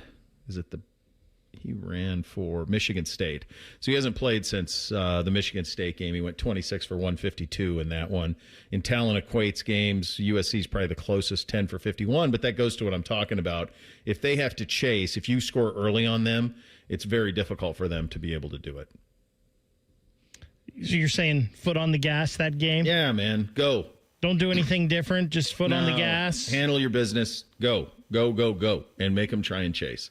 That'll be the theme this week. But I'll give them a much bigger look this week against Maryland, as we're inching closer to it. Obviously, get Austin's perspective on all of this in 2 minutes. Bishop and Friends, right here on the Fan. Would you enjoy watching a football game if the officials were paid a bonus for every flag they threw, or a basketball game where the refs got paid for every foul they called? Okay. How about hiring a furnace and AC company that pays its technicians by the number of parts they can sell you? Hi, this is Dennis, president of Care Heating and Cooling, and today, this is how many companies operate. They call it performance pay, and it rewards technicians by paying them more for billing you more. Why is this bad? Because it abuses your trust in a technician to be treated fairly and honestly. At Care, we've been family-owned for 31 years and have always paid our technicians by the hour for repairs. We'll show you exactly what needs to be fixed and why, and give you our low upfront cost before we start. And unlike other companies, our technicians will never be rewarded for throwing more flags. Our Central Ohio-based staff is here for you 7 days a week. Care Heating and Cooling. Book an appointment online at careheatingandcooling.com or call us at 1-800-COOLING.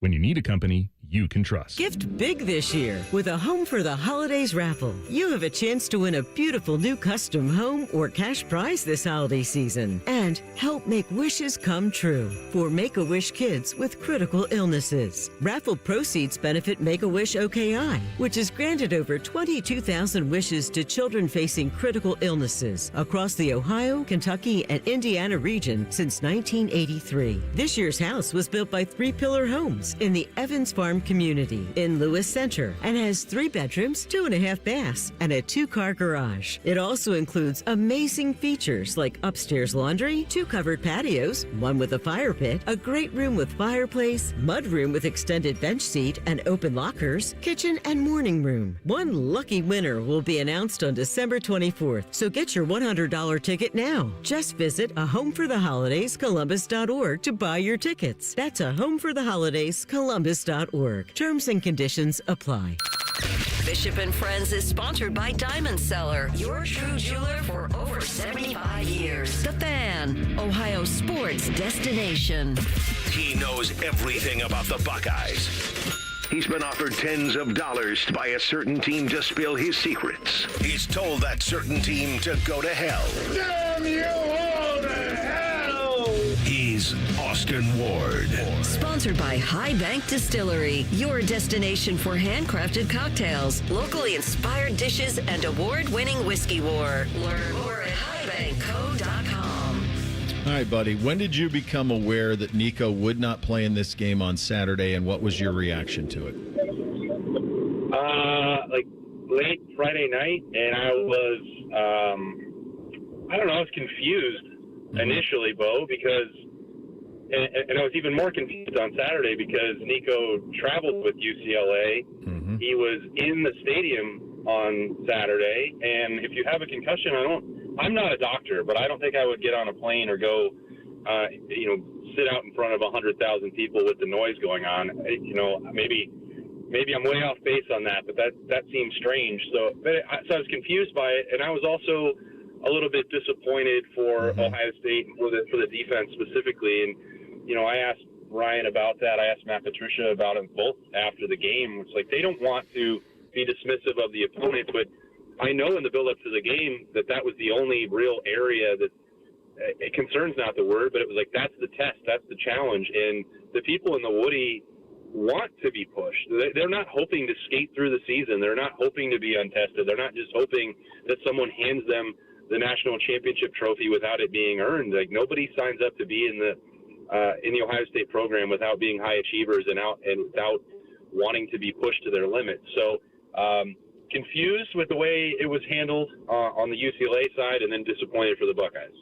So I started the show today with the scene from Good Will Hunting. It's not your fault. When Sean's talking to Will, he's like, it's not Ohio State's fault. It's not their fault. No. They can't control who they play. They can't control that it's another 30-plus point favorite this weekend. I don't know if this prepares them for Ann Arbor. I don't know that it doesn't prepare them for Ann Arbor. Your boots on the ground. You talk to these guys all the time. What do they make of this November stretch? Yeah, it's like they've got a third training camp, Bo, and so I think you can look at it. It's a half full, half empty glass situation. You can make of it whatever you want. I understand the notion outside the program that they're going to be relatively untested. You're not going to know what this team is made of until they get to Ann Arbor or until they prove something maybe in Indianapolis beyond that. I think that some of the bumps and bruises that you're seeing, that's natural at this time of year in college football. But I think it's also because Ryan Day has to balance getting meaningful reps for his team on the practice field. And those are really good players battling each other, good on Tuesdays and bloody Tuesdays, and getting work on Wednesday where they know that they're not going to be pushed to the limit. And you look at the number of snaps that the defense has played the last couple of weeks, it's under 80, I believe. And for the starters, it's much less than that. Arvell's barely played. So they have to get these guys that work. And I think that I really believe that Ryan Day's done a remarkable job of balancing that with, load management has come to college football for this team, not for almost anybody else in the country. But the way he's doing that with, physical practice is they're almost putting more stock in that at this point than what's happened against UCLA or Purdue. Yeah, from my vantage point, it looks to me like he's trying to manufacture anxiety, manufacture some sort of thing to overcome. I mean, the way he lit up Julian a couple of times on Saturday, and I'm going, holy smokes, and then upping the champions grade, all of that stuff, it's all to create vulnerability. Is that fair? Urgency. There you I go. think. Urgency. There you go. Because the other alternative in this conversation, it's urgency or it's complacency. And I think the battle that Ohio State is fighting right now is against complacency and knowing that they're going to the tests that they want are coming. They're like, we can see them now. It's not there's not a month to go. There's one game left before they go to the Big House, and they will have clinched a spot in the college football playoff, but that is irrelevant to what they want to accomplish on November 29th. So, the physicality, the execution, adding more reps, what you've seen offensively the last couple of weeks, the way that the run game, I think, has responded to some of this stuff, the competition battle that we've seen and materialize with right guard, while at the same time giving Caleb Downs a half off, protecting Jeremiah Smith on Saturday, getting through this stretch with Carnell Tate so that he can come back with no concerns about his injury status moving forward. Like, that's all, the CEO part of Ryan Day that we have talked about, Bo, a lot over the last 2 years. I think that now we're starting to see that in actual practice, like actually playing out as the season progresses. And I don't know if he would have handled this all the same way if he was spending Tuesdays and Wednesdays trying to figure out how to get third down conversions. I think we're seeing the big picture with him in a way that has been really fun to watch, and I think it is really good for Ohio State. All right, let's do the injury stuff. Carnell first. Did you anticipate him not playing in this game too? Yeah, I didn't think he was going to play on Saturday night, and there was no reason to. I know that there was a ton of social media chatter, and I certainly know based on people that we're talking to and message board conversation on Letterman Robo that people are just they're on alert for a Jackson Smith and Jigba situation.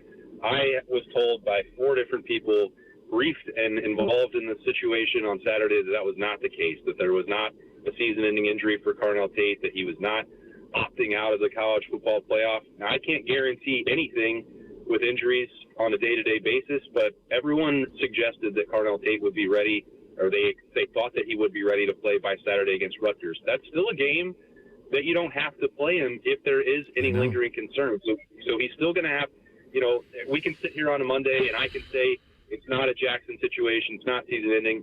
All these things are certainly subject to change, and I'm not saying that to scare anybody. I'm just being realistic about it, that he's going to have to get back to practice at some point. He's going to have to test himself on a Tuesday and a Wednesday, and if he feels anything this week, then Ohio State won't play him. And the same thing is true for Jeremiah Smith on Saturday as well. But neither one of them, the folks in the Woody have been adamant that it is not long-term and there is not real concern on their part.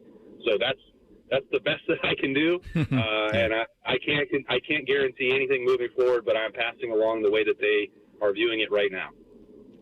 When did the Jeremiah injury occur? I think that some of the back tightness goes back several weeks. So that tough hit that I guess that's been almost a month ago. But he was also, limping a little bit, at least in my eye.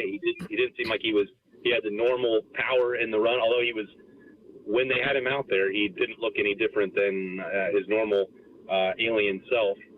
So I think that they were not overly concerned. I watched Jeremiah go through warm-ups. I watched him talk to Brian Hartline and say, no, I'm playing.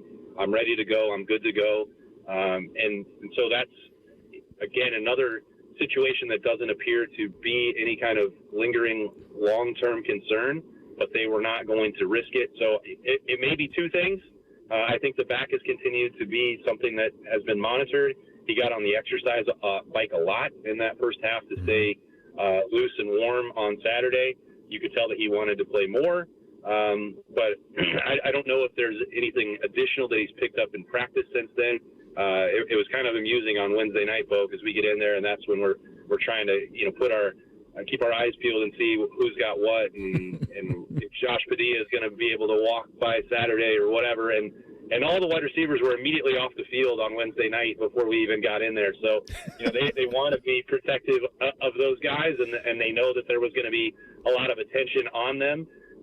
So I thought that might be coming for Carnell for sure, and I was a little bit surprised because I actually thought that Jeremiah wouldn't play at all on Saturday, but he was adamant that he would.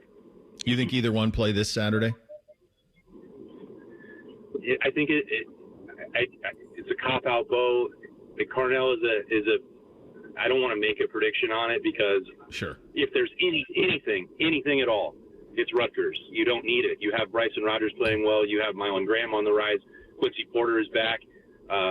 So that's the situation that Ryan Day is finding himself in because it's the rest versus rust now. We normally talk about that for off weeks and bye situations. He's not played for a couple of weeks, and then you're going to go back out there in the cold, and I'm sure it's going to get the forecast will start looking worse the closer we get to the 29th. Maybe we'd be looking at a pitch count situation for both Jeremiah and Carnell against Rutgers, just to put the game away in a quote unquote emergency role situation. I could see that definitely happening this week, and I think that might also alleviate some of the scrutiny and pressure and everything else that's been projected on Carnell for the way he's approaching this injury and if he's coming back. I think there might be some benefit to that, but it's Monday, and I will I'll reserve my bold prediction until maybe Friday. All right, I'll get you out of here on this one because beyond the two receivers, Julian tweaked an ankle. I mean, we all saw the play, and I thought it affected his accuracy because it's his base, and I think it affected his accuracy as the game went along. There was miscommunication, too. What was your sense post-game? And obviously Ryan will talk tomorrow with his presser. He's available tonight here on the Fan on the roundtable. What is your feeling on Julian and his health? Yeah, I think I talked to Berman. I talked to him briefly after the game outside the press conference. He expressed no concern about it, just as a normal thing, and the timing was off. I would put Julian personally in the same bucket as Jeremiah and Carnell for Saturday, and that's not to say that he is legitimately injured. I'm saying if you get to halftime and the score is the same as it was against UCLA, maybe let Lincoln get that work and make sure that you've crossed every T and dotted every I to make sure that you're as healthy as you can possibly be for this stretch run. And also because I think Lincoln played well off the bench on Saturday, and they can. He is more than capable of leading them to a win against Rutgers. But if you want to save 20 snaps on that ankle, I think there should be an opportunity to do that. And I don't think that Ryan Day would hesitate to do that with Lincoln Keenholz the way he's playing right now. You're the best, buddy. Thanks for your time. We'll do it again next week, where I promise you we won't talk about Rutgers at all. No, it will not. It'll be a busy week, and I can't wait for it to get here. It'll be here soon. Thanks for your time, buddy. See you, Bo. All right, there he goes. Austin Ward, The Beat with Austin Berman, the Roosters live show on YouTube on the Bryant Heating and Cooling Systems fan guest hotline. We do Thing or Not a Thing. Up next, Bishop and Friends right here on The Fan. Big voice guy here to remind you that you're listening to The Fan, Ohio sports destination. Okay, thanks. I have 3 more seconds. Bye-bye. Do the holiday parties, tailgating, and family get-togethers have your liver working overtime? Let Active Liver help give your liver some relief at Amazon, Vitacost.com, CVS, Meijer Grocery, or ShopRite. They're trained. They're prepared. Let's do it. They're Ohio's undefeated plumbing, drain, heating, and cooling team. And they're here to tackle your problems. For plumbing, drain, heating, and cooling, there's only one team. The Waterworks. Better care, better value, better results. Call the Waterworks at 614-232-2222 or visit them online at thewaterworks.com. A proud sponsor of Ohio State Athletics. Picture it, your holiday table, the family cooking together, the scent of golden brown bread, rosemary from roasted potatoes, and a salad so crisp it snaps. This season at Kroger, make the moments that matter possible with quality that's affordable in every aisle. Kroger, fresh for everyone. You can save big on 12 packs of Coca-Cola, Pepsi, or 7-Up. Select varieties or buy 2, get 2 free with your card. Limit 8. Kroger, fresh for everyone. I love Right Pack Credit Union because they're solution driven. I feel valued as a member. They're focused on the latest technology and the personal connections. Experience benefits that go beyond banking with Right Pack Credit Union. Just ask our actual members. I definitely recommend Right Pack to all my family and friends as a credit union of choice.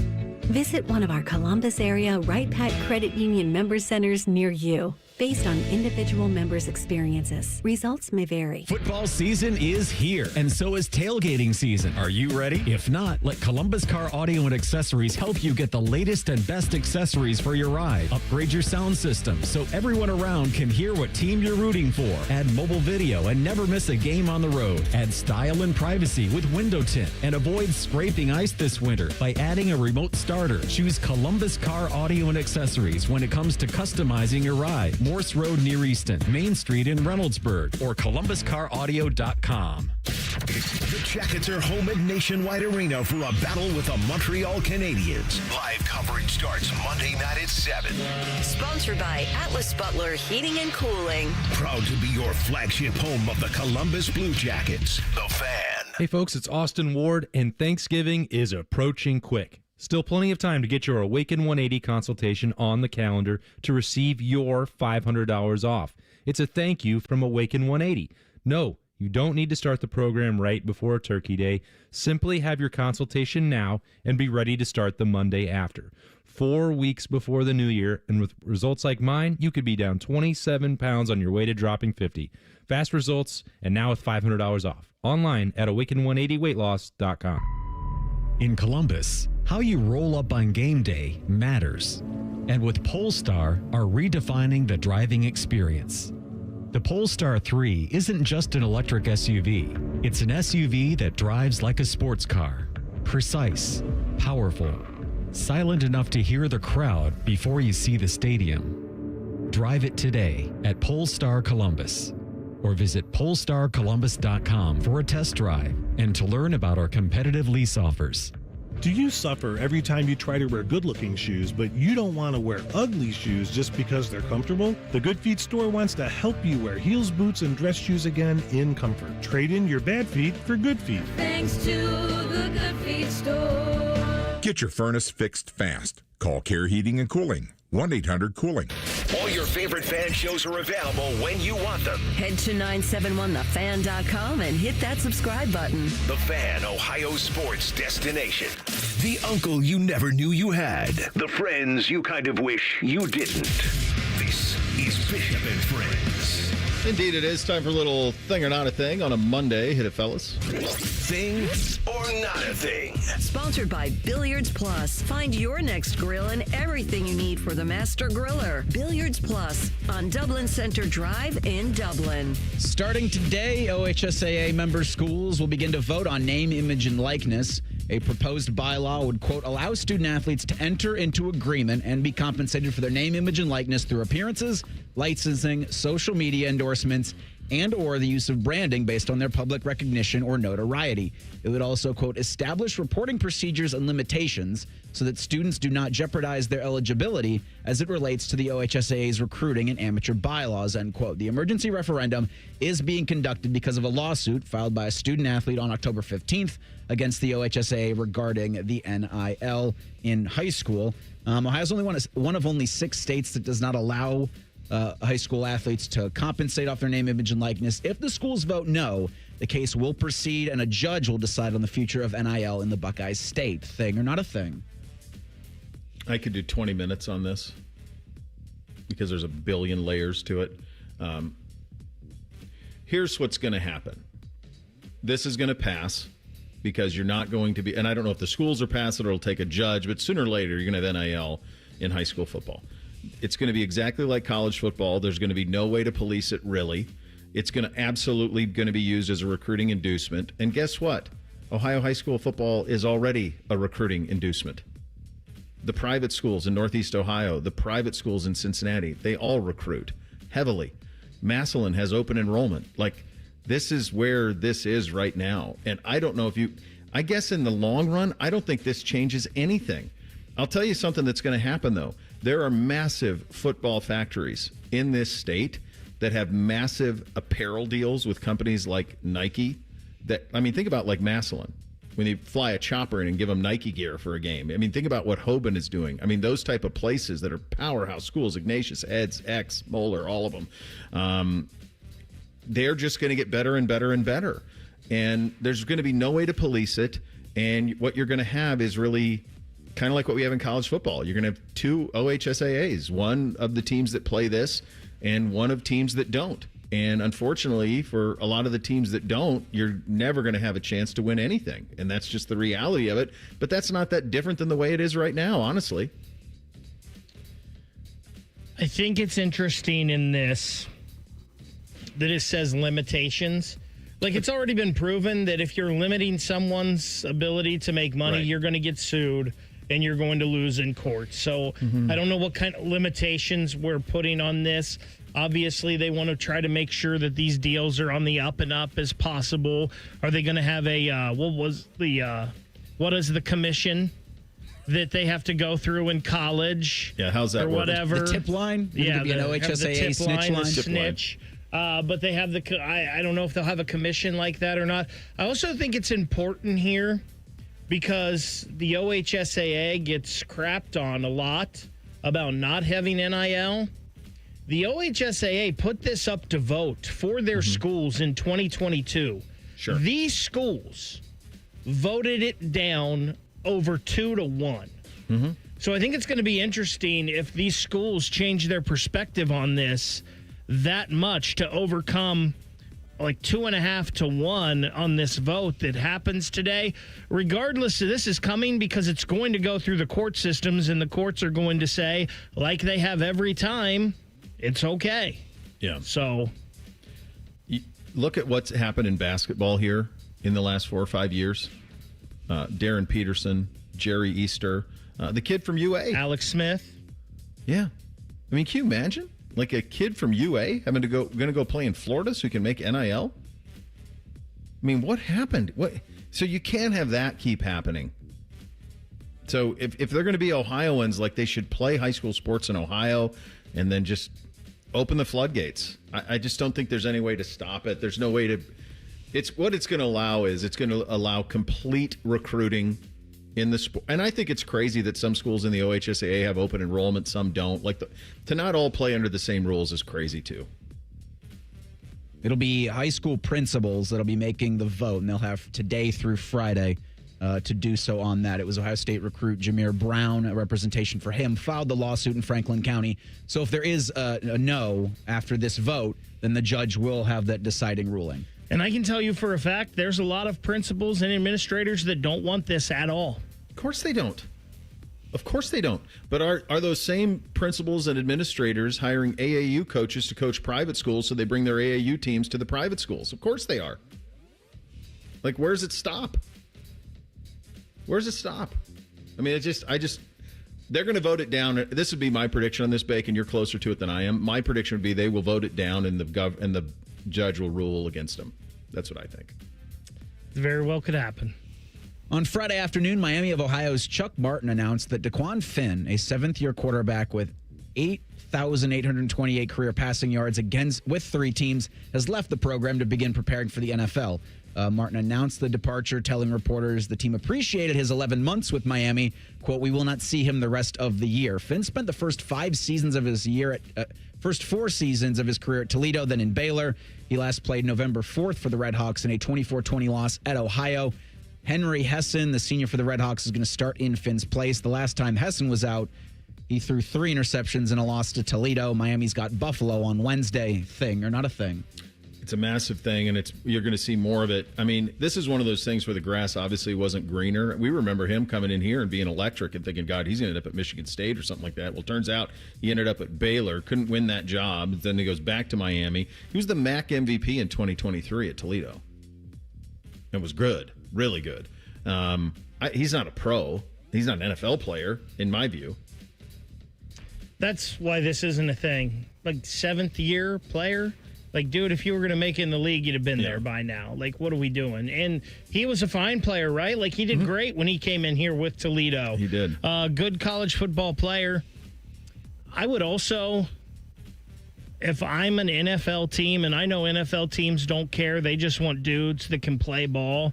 If I'm an NFL team and I see a dude quit on his team, that gives me a lot of pause, bringing him to mind. Oh, they take note of that. They're well aware. In fact, one of the things that happened, I remember this at the Combine from last year. One of the new things that they talked to players about at the Combine, and they talked to people around them, is how did they handle NIL? How grown up were you with when the money came your way? How did you handle it? That's a big way how the NFL judges these guys, for sure. If you're a YouTube TV customer, congratulations. You got ESPN back in your lives just in time to watch South Carolina throw away a 30 or a 27-point lead. But also for YouTube TV and Xfinity customers, you probably didn't notice, but NBC Sports Network is back in your lives. Oh, baby. NBC resurrected the network that right now is just available for YouTube TV and soon for Xfinity. It's under the Comcast umbrella as NBC Universal. So for those of you who don't remember NBC Sports Network, it was born in 2012 as a successor to Versus and the Outdoor Life Network. NBC canned it in 2021 amid their move to Peacock. But NBC Sports Network's going to have a slew of things that you probably won't watch, but thing or not a thing. I mean, we're just reinventing cable, aren't we? It's all this all is. It's just reinventing it, So, I mean, I'm guessing this will end up on my Spectrum at some point, and it'll be on there, and I'll be able to watch some of this stuff. But it's a mess. Right now, sports, your fandom is being held as currency, and you're being blackmailed into buying things, and so as long as they can find money to make on it, they will. So I take it maybe this means that people were not watching as many sports on Peacock as they hoped that they would. Also, it sounds like this was all going to be able to work because the new company Versant has some kind of deal with NBC now or has bought NBC. I don't know. This might be a little bit of a thing, though, because NBC just went heavy, right, on the NBA and the MLB. And we know that they had all the European soccer on Peacock and whatnot. They'll have the Olympics. So this may be a thing. Maybe you're going to want NBC Universal. Well, it's not a coincidence that they got this rolling in time for the Olympics. Yeah. There's no coincidence there, buddy. Big Ten. They're no dummies. Big Ten Saturday night coming to NBC Sports Network near you. There you go. We'll blitz the Buckeyes coming up next. Bishop and Friends right here on The Fan. Catch T-Bone and Tyvis weekday mornings from 6 to 9. If you're not completely satisfied, we'll rewind time and erase your brain. For real, The Fan. More than a few of our patients have talked to me about their first time, but it's not the first time you're probably thinking about. It's the first time that erectile dysfunction ruined the moment. This is Jeff for Tri-State Men's Health, and if you're over 50, it's likely that you've had that first time yourself. But the good news is that if you're like most men, that first time can be the last time that ED impacts your sex life. At Tri-State Men's Health, we're experts in treating ED. We've treated tens of thousands of men using protocols with success rates well over 90%. And those treatments have, in most cases, made sex great again for both them and their partners. You could even find that you're performing like you haven't in years. So if ED has been affecting your intimacy, it's time to make the last time that happens the last time that happens. For just $99, you'll receive blood work, a medical consult, and if medically advised, a test dose. And if that test dose doesn't work in the office, your visit is free. Call 800-900-9654 or go to tristatemenshealth.com. We have 6 offices in the tri-state area to serve you. Dormar, your pilot hero. Bank of America is the nation's leading business lender, and we're ready to help with your next goal here in Columbus. That's why we have over 3,700 local business specialists across the country. Because with the right team, your business and community prosper. What would you like the power to do? Learn more at bankofamerica.com/local business. Bank of America, official bank of FIFA World Cup 2026. Bank of America Corporation, all rights reserved. Does your vehicle need maintenance, but you don't have time? Krieger Ford's got you covered. Enjoy our convenient pickup and delivery service, or we come to you with our mobile service van. It's fast, easy, and hassle-free. Schedule your appointment today, only at KriegerFord.com. Twin Peaks is the best in the game. Here, your favorite drafts are poured at a frosty 29 degrees, and rare barrel-aged whiskeys are served just the way you want them. It's bigger game days and bolder fight nights. I mean, where else can you find a scratch kitchen that always comes in clutch every day from lunch to late night? Only at Twin Peaks, the #1 sports bar. Hit a home run for happy hour and ask your Twin Peaks girl about local specials on drafts, cocktails, shots, and more. When you're ready to sell your car, another reason to choose Hinder Motor Company is the easy, fast, fair, and hassle-free way to sell. This is Justin Hinderer. We pay top dollar for your vehicle, whatever the make or model, and no purchase is necessary. Consider trading and get even more toward your next vehicle. Drive in today and leave with cash or get a great deal. See why it's a pleasure doing business. Just visit HindererMotorCompany.com. The Ohio State University Army ROTC isn't just a curriculum. It's more than just a path to a degree. For more than 150 years, we have been forging tomorrow's leaders. Here you will find your purpose, your mission, your ROTC family. At Ohio State, you're not just joining Army ROTC, you're stepping into a history of excellence that spans generations. Learn more at arotc.osu.edu. Buckeyes lead the way. Is there anything better than a college football Saturday? Not if you're at the ESPN Bet Sportsbook at Hollywood Casino Columbus. Join the fan for watch parties for the games this season. Oh, you got to check out the display case of amazing autographed prizes you can win. It's beautiful. 2 massive TV walls to watch the national champs. Watch and place wagers with over 30 kiosks, contests, prizes, and live shows. Must be 21 or older to enter. Gambling problem? Call 1-800-GAMBLER. Dormar, you're kind of hero. When your furnace or air conditioner is broke, we come out that same day. Dormar, home the tin man. At Bank of America, we asked our teammates, what makes this company a great place to work? There's very little that you can't accomplish working for Bank of America. If you prove yourself, you can try over in a totally new way. You can learn so much here. You're the owner of your career. See how our teammates are growing in their careers at bankofamerica.com/great place to work. What would you like the power to do? Bank of America, proud to be an equal opportunity employer. Hi, I'm Maria, salon owner. You know the jingle. Now discover the facts about Ozempic, a GLP-1. There's only one FDA-approved Ozempic made by Novo Nordisk. Learn about the real thing. Talk to your healthcare professional today. Call 1-833-OZEMPIC or visit Ozempic.com to view the medication guide and to learn more about Ozempic. Semaglutide injection 0.5, 1, and 2 milligrams.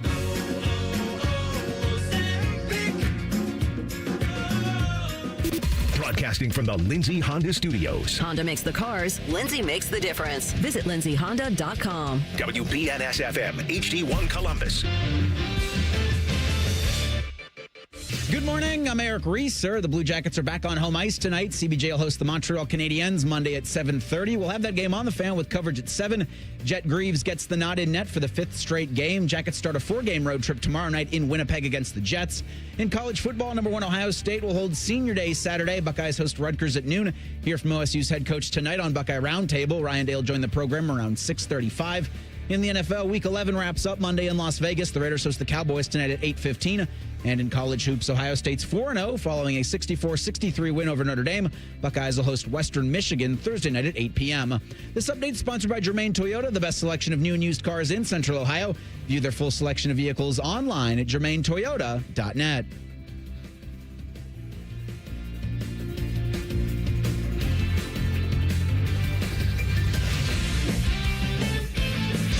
First Friday miracles are always better with Uncle Bo. This is Bishop and Friends. All right, final hour on a Reaction Monday. Shelley time coming up in 28 minutes from now. It appears that we have a starting goalie. I think that'll be one of the topics of conversation coming up at 11:30. Let's blitz the Buckeyes now, though. Bishop and Friends present Buckeye Blitz. Sponsored by your Central Ohio Toyota dealers. Visit Toyota.com. Toyota, let's go places. All right, we do this well. What do we do well, Reese? Well, we acquire talent. Ohio State's 2s are better than most 1s for most schools. I know UCLA's a 3-7 football team, but I'm confident it wouldn't be 48-10, but Ohio State's backups would beat UCLA and maybe will beat Rutgers. Yeah. Sounds like that, right? I don't know if you guys pick up on some of that stuff from Austin, right? Yeah. For me, it's they do what this show says. Act accordingly. Mm-hmm. They have covered the spread in all but 2 games, and I know one of that last week was a late backdoor cover by Purdue, but for the most part, Ohio State just goes in. They handles their business how they're supposed to. You mentioned it, Bo. It's not their fault. These teams aren't holding up their end of the bargain. They just go beat them down like they're supposed to. Yeah, I think that all of those things are true. I just think that this is the model college football program for this era of college sports. It kind of has everything that you need. They have the history. You've got our massive city that you could lean on, an incredibly rabid fan base that shows up. Even if you're 30-point favorites at night, that'll show up this Saturday. Even if you're 30-plus point favorite, like they just do college football better than anybody else in the country. Full stop. That's what they do. Won't beat Indiana if we continue to do what, Reese? Well, I do think when the Buckeyes meet Indiana in the Big Ten championship game, you're going to need either Jeremiah Smith or Carnell Tate. Maybe you won't need both. Right. You will need one of the two. That was a little. I didn't even know there's anything like I didn't heard that about the. I tried to stay off the message board stuff. I didn't hear that about Carnell with the JSN stuff. Yeah, that was earlier Saturday morning. So getting ready for the Saturday Spectacular. It's like this is what happens when you're not 100% honest with the fan base in these kinds of situations. It's just what it breeds nowadays. Yeah, be transparent. We've talked about it multiple times here the past few weeks. We think the only team that can beat Ohio State is Ohio State. Well, injuries might be able to do that as well. We can't have more injuries. We got to get these guys healthy moving forward. Yeah, that's it. I just write get healthy. If you're healthy, you beat Indiana. If you're not, it's going to be a struggle because they're really good. I'd like to see more of what, Reese? What would you like to see more of? QB2, Lincoln Keenholz. And I hope you get the chance Saturday against Rutgers. Like, that was a lot of fun in the fourth quarter. It was, one drive? Yeah, he got, or was it two? Maybe two. 2 drives? I know they only had one drive in the fourth quarter, so was it at the end of the third he got in? I think so. Reese, I'm kind of along the same lines as you, especially for this coming week. Let's get the backups in, and let's get them in a lot. Like, let's give them, minimum a whole quarter. I don't mind a whole half. Let's go a whole half here. Like, if you even just want Julian in for 1 or 2 series just to keep him sharp, if you're worried about that ankle at all, Lincoln, your time to shine. Then we can throw Tavian St. Clair in the fourth quarter. Who cares? Yeah, he could play 4 games without burning the red shirt. Sign me up. God, this is crazy. Yeah, just more run game. I mean, I'd love the approach this weekend to be 95 Nebraska. Just have Lincoln in there with all 3 of those young backs. Let him eat. And I don't need to see a ton of Bo Jackson because I think he's the best one you got. But the other 2 are really good, too. And lean on him and run it. This is one of the worst run defenses in college football. Just absolutely mash them in the run game. I'd like to see more of that. Coach, who earned his courtesy car race, who do you got? I think it's Carlos Lachlan. Yeah. You've got 4 running backs. One of them is the bell cow for Ohio State. 3 others. Any other team in the country almost any other team, I should say. Maybe Notre Dame's good. Everybody else would be thrilled to have them. And they're pass blocking a lot better. These are all his guys, too. Even CJ. It was his pick to bring in. These were his recruits. So pretty impressive. Carlos Laughlin's probably the right answer. I'm going to go Nate Ebner, though. We heard Ryan talk about it. Nate Ebner's back there. They threw this kickoff return in. We have hammered the special teams a lot over the past couple years, but these past few weeks, the special teams have been pretty good. Hey, they even got a block punt last week. I don't know if they should get credit for it, but I don't know if that's a block punt or just like punter just be like, oh, damn. It's these guys I got to try to punt it over. I don't know what that was. I've never seen anything quite like that. I think it's Lachlan. I think his room, having them ready, having them engaged, good job out of him. He gets his courtesy car this week. Game balls on offense. Who do you got, Reese? I got James Peoples. That's funny. I went that way, too. That was incredible. Yeah. I don't think he did anything spectacular, but to me, and you could kind of give it a here to Brandon Ennis and Max Clare, because when the other guys were out, they became Julian's safety blanket. They became his warm, comfortable place. When they needed a third down, it was to Brandon Ennis. He had 6 catches for 30 yards. The numbers aren't crazy. Max, I think, had 5 for 21. But they were there for Julian when he needed something. Then he could test the outside with the young guys. And they were high leverage contested catches. I mean, UCLA had pretty good coverage on him, and they came up with big plays. I like both of those.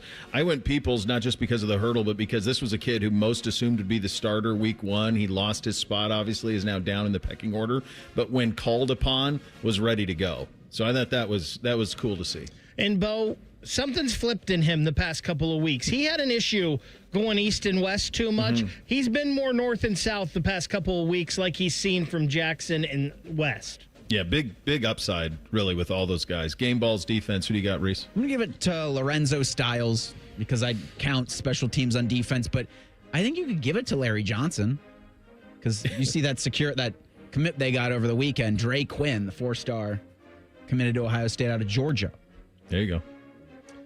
I've got Lorenzo Styles Jr. as well, too, here because when you've done something that no other Buckeye has done in 15 years, that's pretty special. Yeah, I'll just keep it in the family. Sonny, I think, had close to 10 tackles in this one. He was kind of everywhere. And then as I have 3 boys, I am one of 3 boys. Like, I just can't imagine how cool that is to play with your brother and then have him have that moment. You've had a lot of moments. It's just, I can't imagine how cool it is to be the Styles family with the way that this season has played out. And, I mean, last year, too. So it's just incredible. Big Ten threat level. Who in the league impressed you this weekend, Reese? I don't know if it's impressed, but the threat level's maize and blue. The threat level's Michigan. I've been pretty tough on USC this year. They were down big to Iowa and then just came back and blitzed them in the second half. And I know there's that argument just like with Texas A&M. Well, maybe you shouldn't get yourself in that position to come back from behind. But listen, teams have to get tested like that and prove that they can win games sometimes. That's a pretty nice win for Lincoln Riley and company. Yeah, it was. I think USC probably had the win of the weekend, but it got lost a little bit on Friday. Oregon just bombed Minnesota, bombed them without their receivers. All their receivers are dinged up. If they can get some of those guys back this weekend against USC, I think they'll kind of remind everybody who they're all about. And I've been on USC all season. I think they had a really nice year. That's going to be a tough assignment up in Eugene this weekend. You have our attention now. Who around the country grabbed your attention this weekend, Reese? I thought Notre Dame was pretty impressive, winning the way they did they didn't hang 100 on Pittsburgh, but Notre Dame, I think, is legit. To me, it's Georgia. That game's on right now in the studio, the replay of it. Yeah. And, I mean, Georgia had been playing close games all year. Texas had been getting better. I've got Texas defensive coaches on the sidelines losing their mind with what's going on here. And we thought that Texas defense was pretty good. Georgia just put it to them. That was pretty impressive. I'm going to give you some scores. 67-7, 62-14, 45-14, 34-10, 35-11, 42-17, 42-0, 43-20, 29-7, 48-9. That's Texas Tech. Their only loss was without their starting quarterback. They act accordingly every single week. Hold on a second. Earlier, that was the 69 Buckeyes. Now you're telling me it's Texas Tech? What's going on here? Well, I glossed over the loss at Arizona State where they didn't have their starting quarterback. That's a good point out of you. No, I mean, they might be the biggest threat in the country. They might be. I'm not sure that they're not. Despite what Herbie said, I don't believe in Gunnar Stockton like a Heisman. Stop. And Texas is done too. I don't want to hear from anything about it. They're done. Give me a break. 3 losses. You're out of it. Can this team win it all, Grade Reese? Yeah, it's an A+. Yeah, I mean, it hasn't changed since week 1. A+. What are their odds right now to win it all in a 12-team playoff with Michigan and Indiana still looming? For Ohio State, it's plus 185. Indiana second, plus 500. Texas A&M, plus 800. Notre Dame, plus 1,000. Georgia, plus 1,100. That's courtesy of FanDuel. That's insane in a 12-team playoff to have it like that and still have to play Michigan and Indiana. I mean, it's just... To make the national championship, Ohio State's minus 115. Yeah. No, it's an A+. They're the standard, and in a couple of weeks, we'll see if they're up to the standard. Well, a lot of folks had been clamoring to see Shedeur Sanders play. He did. What do we make of it? And in Pittsburgh yesterday, we got Spitgate, we've got fighting, and we've got the end of the Bengals season. We'll get to all of that coming up next. Bishop and Friends, right here on The Fan. Hold on to your butts. Rivalry week is coming. Sponsored by your Central Ohio Toyota dealers. Starting on Monday, we get you ready for, The Fan. All month long at Twin Peaks, celebrate National Dessert Month with sweet endings like our Cinnamon Toast Crunch Cheesecake topped with rum chata sauce, or the Twin Peaks Sundae with a warm Ghirardelli brownie. Pair it with a Screwball peanut butter whiskey for the ultimate game day finish. Twin Peaks, eats, drinks, scenic views. Shop Meijer and bring more special savings to the Thanksgiving season. Treat family and friends with a Meijer frozen turkey for just 39 cents per pound with M-Perks. Limit 1 per customer. Discount automatically applied when you enter your M-Perks ID. Plus, when you spend $100 or more between November 12th and the 18th, you'll receive a $10 coupon at checkout. Redeem on gifts, groceries, holiday decor. It's up to you. Make Thanksgiving a good deal better at Meijer. Exclusions apply. See all deals in the Meijer app. Did you know that Byers Airport Subaru is the oldest Subaru retailer in the entire country? And just like a veteran quarterback, we've been delivering winning drives for generations right here by the airport. During the 2025 Subaru Share the Love event, trade in your car for a new 2025 Subaru Outback for 0% for up to 36 months, and Subaru will donate $250 for every vehicle leased or purchased this month. Kick off your next adventure at columbussubaru.com. Subject to credit approval, financing offer term up to 36 months on 2025 Subaru Outback. Cannot be combined with any other incentives. See dealer for details. Offer ends 12/1/25. Delaware County Veterans Services is ready to help you access VA benefits, emergency financial assistance, dental and medical grants, transportation, and more.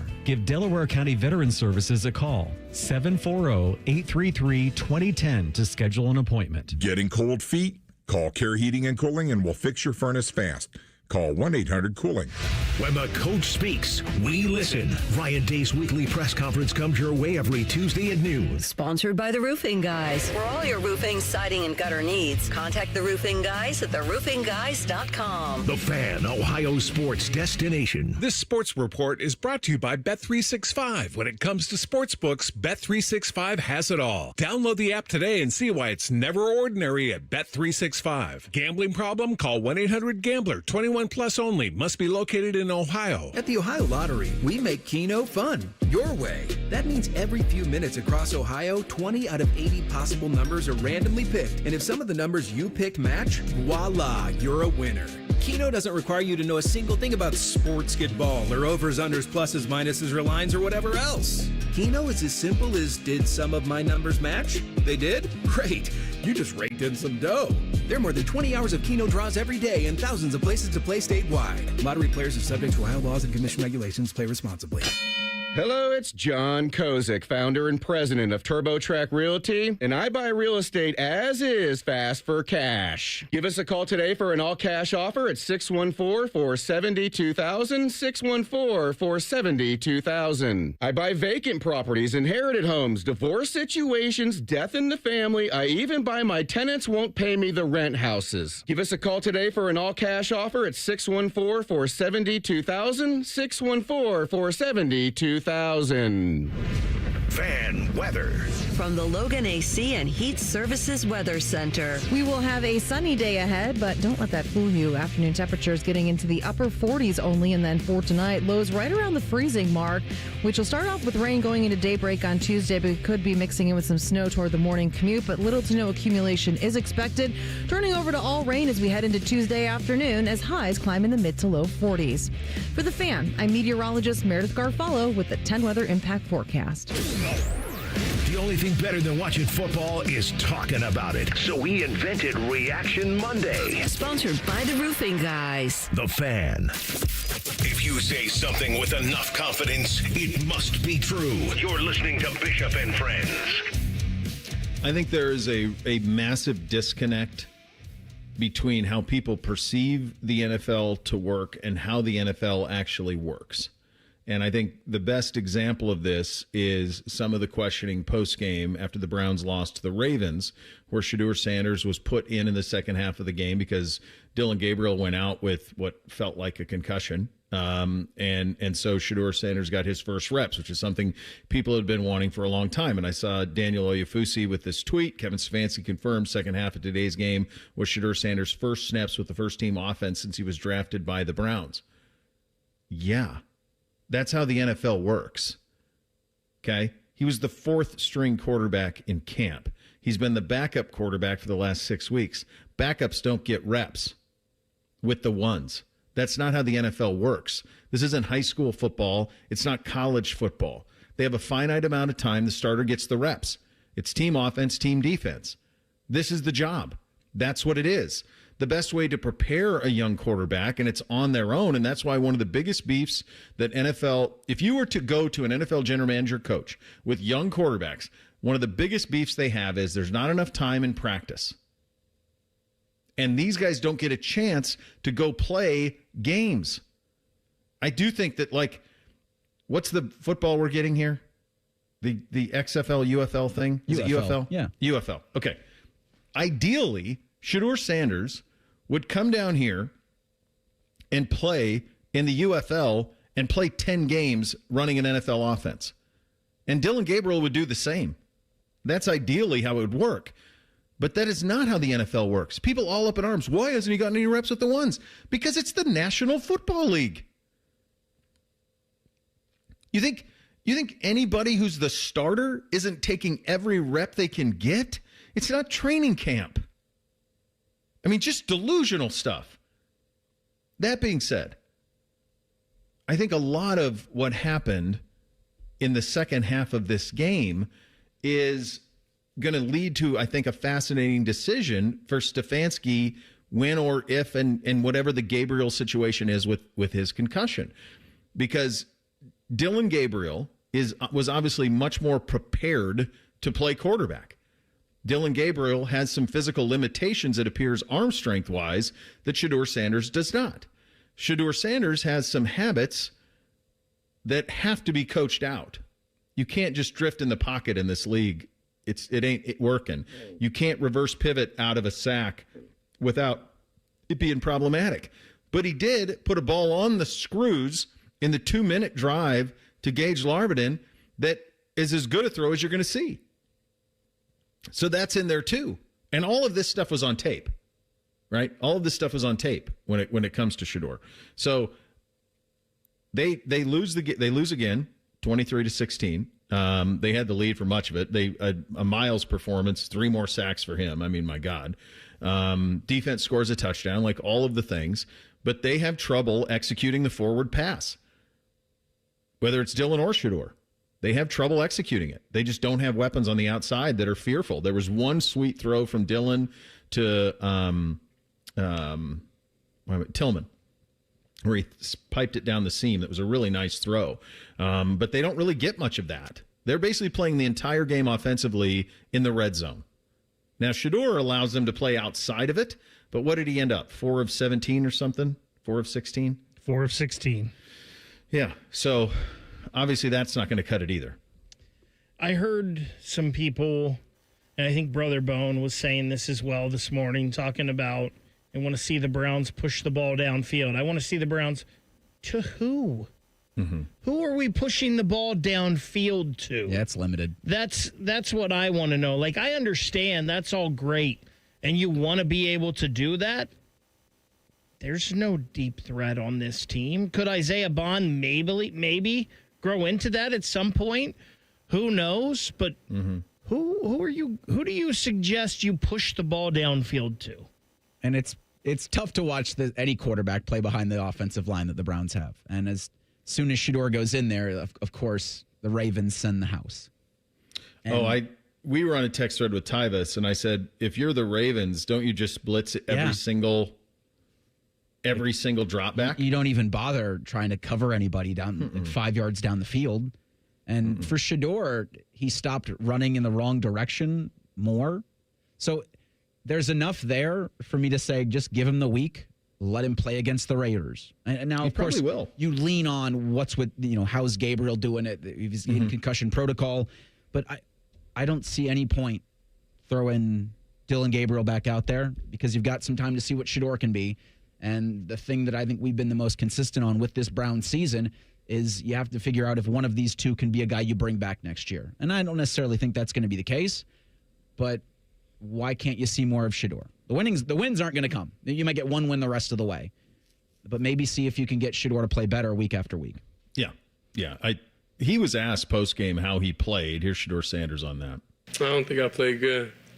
I don't think I played good at all. I think it's a lot of things, we need to look at, during the week and go and just get comfortable even throwing routes, with Jerry and throwing routes with all those guys. So I think that was my first ball to him all year.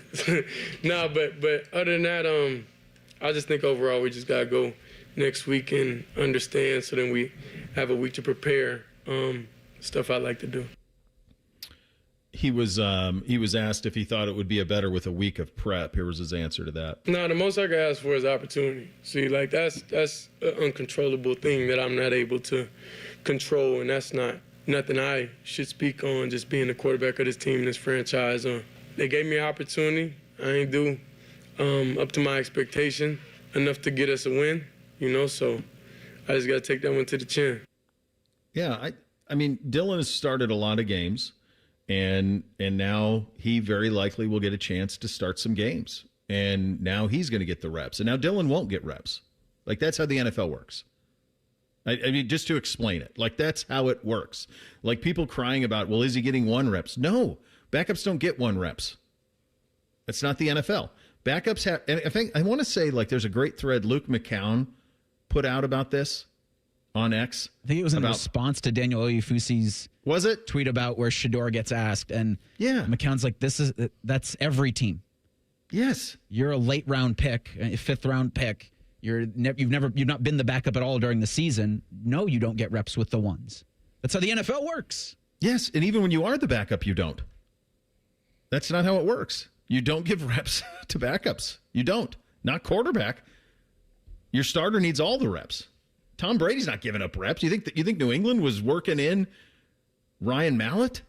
And it's doubly so when the starting quarterback is also a rookie. Right. It's just not how it works. Extra important that he gets all of those reps. Yeah. And I think it was Jason McCourty on the broadcast seemed very confused by Shedeur having to do extra work outside of regular practice. And it's like, well, yeah, because he won't get reps of the ones because he's not the starter. He's not the backup. He's got to find reps with whomever will stay out with him post-practice on extra days because he's got to earn his spot in this league. He's a 5th-round pick. Yes, and the NFL has a finite amount of time that they can practice because it's been collectively bargained. Yeah, it's not like this is Brady or Mahomes or Rodgers, guys that have been doing this for a long time. I will say this about that Browns game yesterday, and I'm numb to the Browns. There was no part of me that ever was hopeful or thought they were going to win that game. It's just I've done this for too long. Like, I just don't let myself get emotionally invested in this team right now. Yeah. Carson Schlesinger was a heat-seeking missile all over that field yesterday. Yeah. I know a lot of people thought they needed to draft weapons early on in this draft. They hit home runs with those 2 first picks with Mason Graham and Carson Schlesinger. Carson for sure. Mason Graham going 5th overall. Like, you got to be Aaron Donald. I mean, that defensive tackle at 5, you got to be an all-pro. And he may get there, but he's been really good. He's been fine. Yeah, he's been good. I don't know how, and we'll have much more on the Browns tomorrow. We go NFL heavy tomorrow. I don't know how Zach Taylor coaches next year in Cincinnati. I think this is it. I mean, you lose Burrow, I get it, but those 2 collapses to Chicago and the Jets took away your margin for error. You now are in a situation where there's no scenario where you're going to play meaningful games with Joe Burrow in December. What's the point? You got Jamar Chase spitting on Jalen Ramsey, then denying he spit on Jalen Ramsey. It's caught. There's 1,000 cameras. Like, Reese, you had the point on the text exchange with Ty. It's like, there's 300 cameras on an NFL game, dude. We're all going to see it. Not think anybody was going to catch that. They lost. I mean, Aaron Rodgers has a slight break in his wrist that he could miss a couple weeks for, and you're still unable. Mason Rudolph's going to beat you. It's done. I wonder, with Joe Burrow, because he keeps saying Thanksgiving Day, but why? That's Ravens. But Joe, your defense doesn't even want to tackle. Patriots, Ravens, Bills, Ravens. The next 4 for the Bengals, and that is the worst tackling football team I have ever seen in my life. I think that's fair. Yeah. They may be in a spot where all of this Now, their margin is gone. They're going to lose Trey Hendrickson, all of it. But they may be in a spot. They're going to lose. They should lose the next 4 games. They're going to be dogs in all of them. You're going to be 3-11 at Miami, Arizona, Cleveland to finish it. Like, at best, you're 6-11, probably more likely 5-12. They're going to be able to add another high defensive draft pick to that side of the ball, and that might be the best thing for them now because they're not playing meaningful games for Joe Burrow. The Rodgers thing is going to be interesting. Rudolph actually played about the same as Rodgers did, so we'll see what that is. Obviously, they'd rather have Rodgers. It's his left wrist, right? Non-throwing wrist. I think that's the report. Yeah. So that helps a little bit in regard to that. Jackets in Montreal tonight. A little bit of Shelley time in 2 minutes. Bishop and Friends right here on The Fan.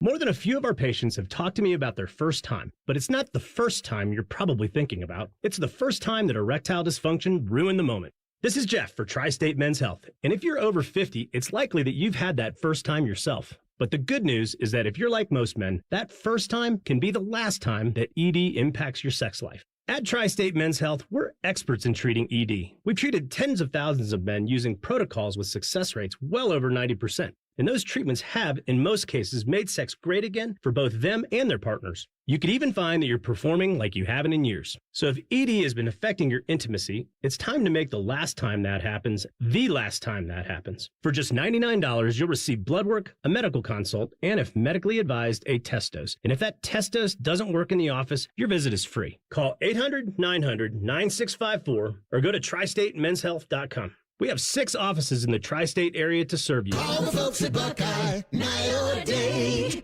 Hi, this is Max with Buckeye Heating, Cooling, and Plumbing. Winter will be here before you know it, and that means it's time to get your heating and plumbing systems maintained. Our True Comfort membership is designed to keep things in tip-top shape. Thank you for letting us keep your home comfortable and plumbing worry-free. And when you need us, call 614-683-9911. Call the folks at Buckeye, night or day. I'm back to doing what I love and more, thanks to the Good Feet store. Visit the Good Feet store on Polaris Parkway near the Polaris Mall or on Stringtown Road in Grove City. Walk-ins are always welcome. For 48 straight years, Ford F-Series have been the best-selling trucks in America. We got here by engineering breakthrough technology, redefining Built Ford Tough, and never settling for second best. But what's really made Ford F-Series the #1 selling trucks in America is you. Ford F-Series, Built Ford Tough.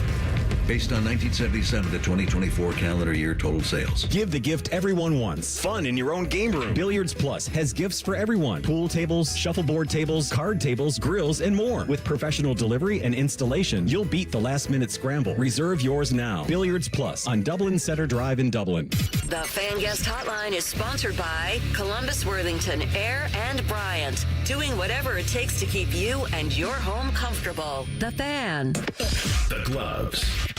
Shelley time. Sponsored by Midwest Cards. Experience collecting in a whole new way. Jackets in Montreal tonight. Jody will be joining us here momentarily. I'm sorry, here. They're here. Here in town tonight.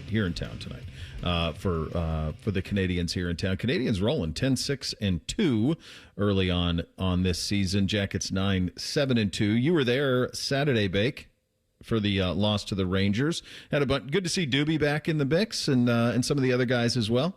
Yeah, Doobie, Calvert, David Vaborny. They said the first time he'd been in Columbus in 10 years. Really? Mark Denis was in town as well. Aaron Johnson, who's there a lot.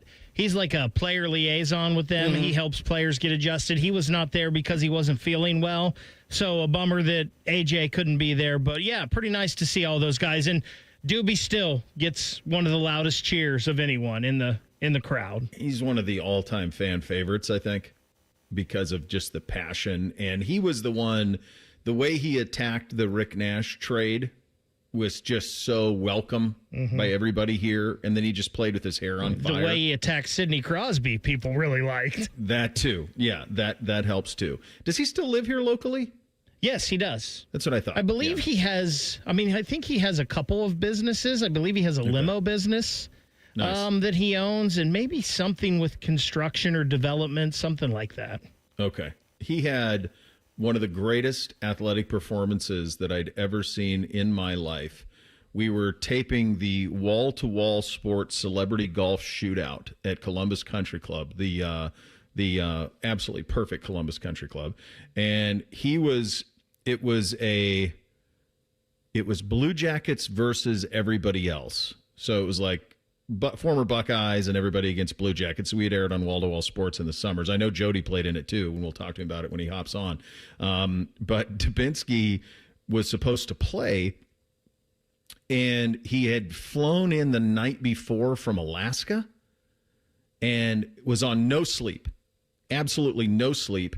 He actually missed the first tee shot, and Rob Mixer, who used to work for the Jackets, is like I think it's the job that Svoboda has now. He ended up having to play, and I interviewed Rob Mixer for the 10 TV wall-to-wall sports shootout as if he was Brandon Dubinsky. Like I just act like Mixer was Dubinsky, and it was at Columbus. And then Doobie showed up second hole and played great the rest of the way, but he was on no sleep. I think we have Shelley time. Jody, were you at that one? I was. That was at Columbus Country Club. Yeah, I was there. I was on the first tee. Of course you were. With everybody else. You know, my favorite moment was I was at Tartan Fields. The late great Earl Bruce was. We both shot 11 on the signature hole. So the highest scorers had to have a chip off. Yep.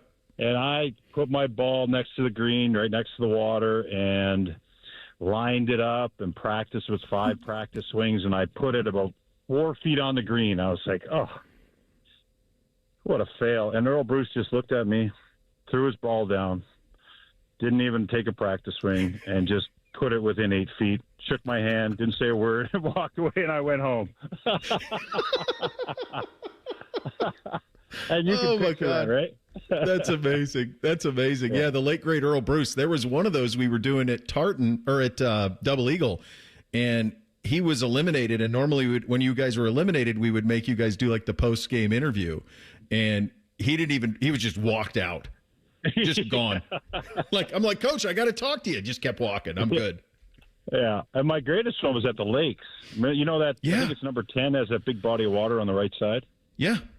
It was me and the soccer coach, hole number 1. We both shot like 15. It was the longest hole of my life. Anyways, we had to do a chip off, and thank goodness, because he'd never played golf. It was Robert Varzija. I got it a little closer than him. He had to go home. I think he thanked me. Yes, thank you for beating me. Oh, those were fun, man. Those are great awesome memories on that. Hey, so we're at home. Are you on this one? Are you on the broadcast? Okay. No, the Hall of Fame broadcaster John Davidson will be filling in for me tonight. I'm on Amazon Prime. Okay. I'm lucky. I don't have to travel. It's a home game, you know. That's nice. Hey, do we have a starting goalie? Seems like we do. Yeah, Jack Reeves, 5th in a row. That pretty much says that the alternating is over. He's playing well. They play hard in front of him. Yeah, so Elvis will probably play tomorrow night in Winnipeg. What have you – I mean, this was something where we were going back and forth, but now 5 in a row for Jet. You mentioned they play hard in front of him. What have you seen with his game that you think led Dean to get to this point? Is it what he did or did Elvis not do? How do you read it? I feel like it's a combination of both. Dean's not saying much on that. But at some point, someone had to emerge. And, you know, Elvis with the Islanders, he had that moment where, you know, he slammed the stick, late loss. You know, I know Dean Evison didn't like that body language from him a couple of years ago. And I'm not sure if that was kind of, maybe they were just waiting for one small thing. But, you know, when you have 2 goaltenders playing that well, at some point you have to ride somebody. And I think it's important that Jet in this stretch has played a lot of really good hockey. So what you're seeing is the guys keeping them in games. Their penalties kill has gotten better because they're getting that save on the penalty kill. You know, that save or two. That's key. The key moments he's played well. He battles. He's low maintenance, and right now he's got the net. So I don't know if it's anything I've seen, but other than those big moments, he's there. And he went head-to-head with Shesterkin the other night and won one game, and it went down to a shootout. I mean, that's a goalie that's, it's being noticed that he's getting the opportunity, and he's taking it. And maybe Elvis would have got that opportunity too and taking it. We don't know. But Jed has gotten that in this first part of the year. We're not even 20 games in yet. So, I mean, that's early. It'll change at some point maybe, but right now this is how it is. What did you make of the Olivier fight Saturday night? Oh, why? Come on. I mean, Carrick. I actually, when someone drops the gloves with Olivier, I actually worry. I do. I sincerely worry. Sam Carrick didn't want to fight him. But Olivier threw the hit earlier on Robertson. Olivier was trying to stir things up. He went after one of the other players for the Rangers. So Carrick, who's a tough guy, said, all right, I'll do it. And what I loved about that fight is after Olivier caught Carrick in the air and he went down, he didn't throw another one just to put him, in a bad spot. He let him get up. He looked at him and said, kind of looked at him with that look of, do you want more? And it was over. So I mean, he's scary tough. He's in a really good place. And it's funny. Dean Evison just told us that the shift before he hit Robertson, he stood up on the bench and said, "All right, which D pair is up next?" And it was Severson and Matejchuk. And he said, "All right, put one in my corner, please." Which means just dump it in my side, the right side of the ice, and I'm gonna take off and get the hit, and that's exactly what he did. So I understood Saturday night at home, New York Rangers, things are kind of flat. Let's get the crowd going here and get some emotion, and that's a guy who understands the role to a T. And then next shift, tie game. That's the next value. Shift, tie game. Yeah, power play goal. It's amazing how you can't just go out there and play. You have to have that emotion, right? I mean, it's not go out and play and pass and skip around. It's like dig in, and I think that this is the time of year when a lot of teams are starting to figure that out. Some teams it takes longer than others, but and this will be a different brand of hockey tonight. These Montreal Canadiens are more high flying, dynamic. Demidov he is treated like an absolute superstar already in Montreal. Cole Caulfield, they get some really good young pieces locked up. So this will be a different style, a little more wide open. Get you out of here on this one. Your pick to click tonight? I'm 0 for I'm 0 for what, 12? It's all right. We're not worried about. We're worried about today. Doesn't matter what happened in the past. How about KJ, Kent Johnson? Chinnikov and him are going to play on a top line with Monahan tonight. Chinnikov is an important piece to the offense. I like that second line a lot. I think that's the way it should look if they can get going. I'm going to go with Kent Johnson tonight. I like it. I think he's due. So it'd be good to see. Good stuff as always, buddy. Thanks for your time. We'll do it again soon. All right, buddy. Have a great day. Thanks, Bo. You too. There he is. A little bit of Shelley time joining on the Bryant Heating Cooling Systems fan guest hotline. We got a Monday night football game to pick. I need it in a desperate way to get over 500. It's been way too long. So we'll have a little fun with that. 3 things coming up next. Bishop and Friends right here on the fan. Progressive Insurance. Not only does Progressive let you bundle your insurance, they also give you round-the-clock protection. Get a quote today at progressive.com. The Daily Ryan Day Show is brought to you locally by your Central Ohio Toyota dealers and by Hyde Park Prime Steakhouse on the Fan, Ohio's sports destination. This is the Ryan Day Show, brought to you statewide by Safe Light Auto Glass. 48-10, the Buckeyes win. Just overall thoughts. Well, I thought we came out and played strong in the first half overall. Wasn't perfect, but it was another strong start. I think the guys were locked in early on. They had a good look in their eye. We want to have consistency week in and week out. We know we got to play our best football here in November. And so I thought that was good. I would have liked to have seen us being a little bit more efficient coming out of the second half.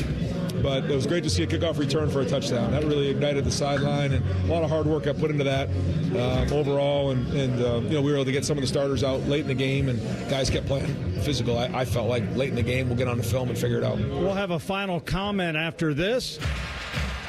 Hi, this is Paul Keels. This Buckeye season, don't let a broken windshield ruin your game plan. Safelite Auto Glass makes it easy to get your windshield fixed with their mobile glass shops all over Central Ohio. They can come to you anywhere, giving Buckeye fans more time for game time. OH? Man, I love that. Schedule at safelight.com. Safelight Autoglass is a proud sponsor of Ohio State Athletics. Safelight Repair, Safelight Replace. Buckeye fans, choose chill. Coors Light is cold lagered, cold filtered, and cold packaged for a smoother finish. It's got that crisp, refreshing taste that makes those moments when you choose to rise above the noise and choose chill even better. Coors Light is a proud sponsor of Ohio State Athletics, so crack one open and take a sip. Coors Light, choose chill. Celebrate responsibly. 2025 Coors Brewing Company, Golden, Colorado, beer. This is the Ohio State Sports Network, presented by the Ohio State Wexner Medical Center, the team physicians for Ohio State Athletics. Yeah, I want to ask you about that kick return. You've been talking for a while that you felt one was due, and when he took it out of the end zone, what was going through your head? And then boom, it was like he was shot out of a rocket. Well, when you take it out that deep, it better be a good return. And we really haven't had as many opportunities because really there hasn't been very many kickoffs this year. And so there's a little bit of a leap of faith there by everybody involved and a lot of hard work. Nate Ebner is the one that puts all that together. We assign each guy, a different, phase of special teams, and he has that phase. So to see him, put the phase together and put that return together, and then the guys put it on the field was excellent. But Lorenzo was flying on that, and it was good to see him hit that. You had some guys banged up in this game. How's the health? Yeah, nothing that we feel like is going to be long term. We know, we got some big ones coming up here. We want to make sure we're at full steam. So, we'll look at it this week and be smart and make sure we're where we need to be here in a couple weeks. This is the Ohio State Sports Network from Learfield. For over 37 years, Buckeye Nation has known Hyde Park Prime Steakhouse for serving the best steaks in the city. Our thick-cut, aged steaks are a staple in Columbus, with 3 locations in Upper Arlington, Dublin, and downtown. And just like the Buckeyes, we strive for excellence and an experience like no other. Hyde Park is proud to introduce the newly added wine room at our downtown Columbus location, where a new elegance in dining surrounds you, creating the ideal setting for any occasion or the perfect night out. Hyde Park is a proud sponsor of Ohio State Athletics. Go Bucks! Around here, it's all or nothing. And Toyota's got more all-wheel drive choices than anybody. Now through December 1st, get 4.75 APR financing on remaining new 25 Corollas and Corolla hybrids. Excludes GR and Corolla Cross. Or lease a gas-powered 26 Corolla LE for $199 a month for 39 months with $36.99 due at signing. With approved credit through TFS, tax, title, and license extra. Call 1-888-36-TOYOTA for details or go to toyota.com. Toyota, let's go places. At Bank of America, we asked our teammates, what makes this company a great place to work? There's very little that you can't accomplish working for Bank of America. If you prove yourself, you can try over in a totally new way. You can learn so much here. You're the owner of your career. See how our teammates are growing in their careers at bankofamerica.com/great place to work. What would you like the power to do? Bank of America, proud to be an equal opportunity employer. Hi, I'm Maria, salon owner. You know the jingle. Now discover the facts about Ozempic, a GLP-1. There's only one FDA-approved Ozempic, made by Novo Nordisk. Learn about the real thing. Talk to your healthcare professional today. Call 1-833-OZEMPIC or visit Ozempic.com to view the medication guide and to learn more about Ozempic. Semaglutide injection 0.5, 1, and 2 milligrams.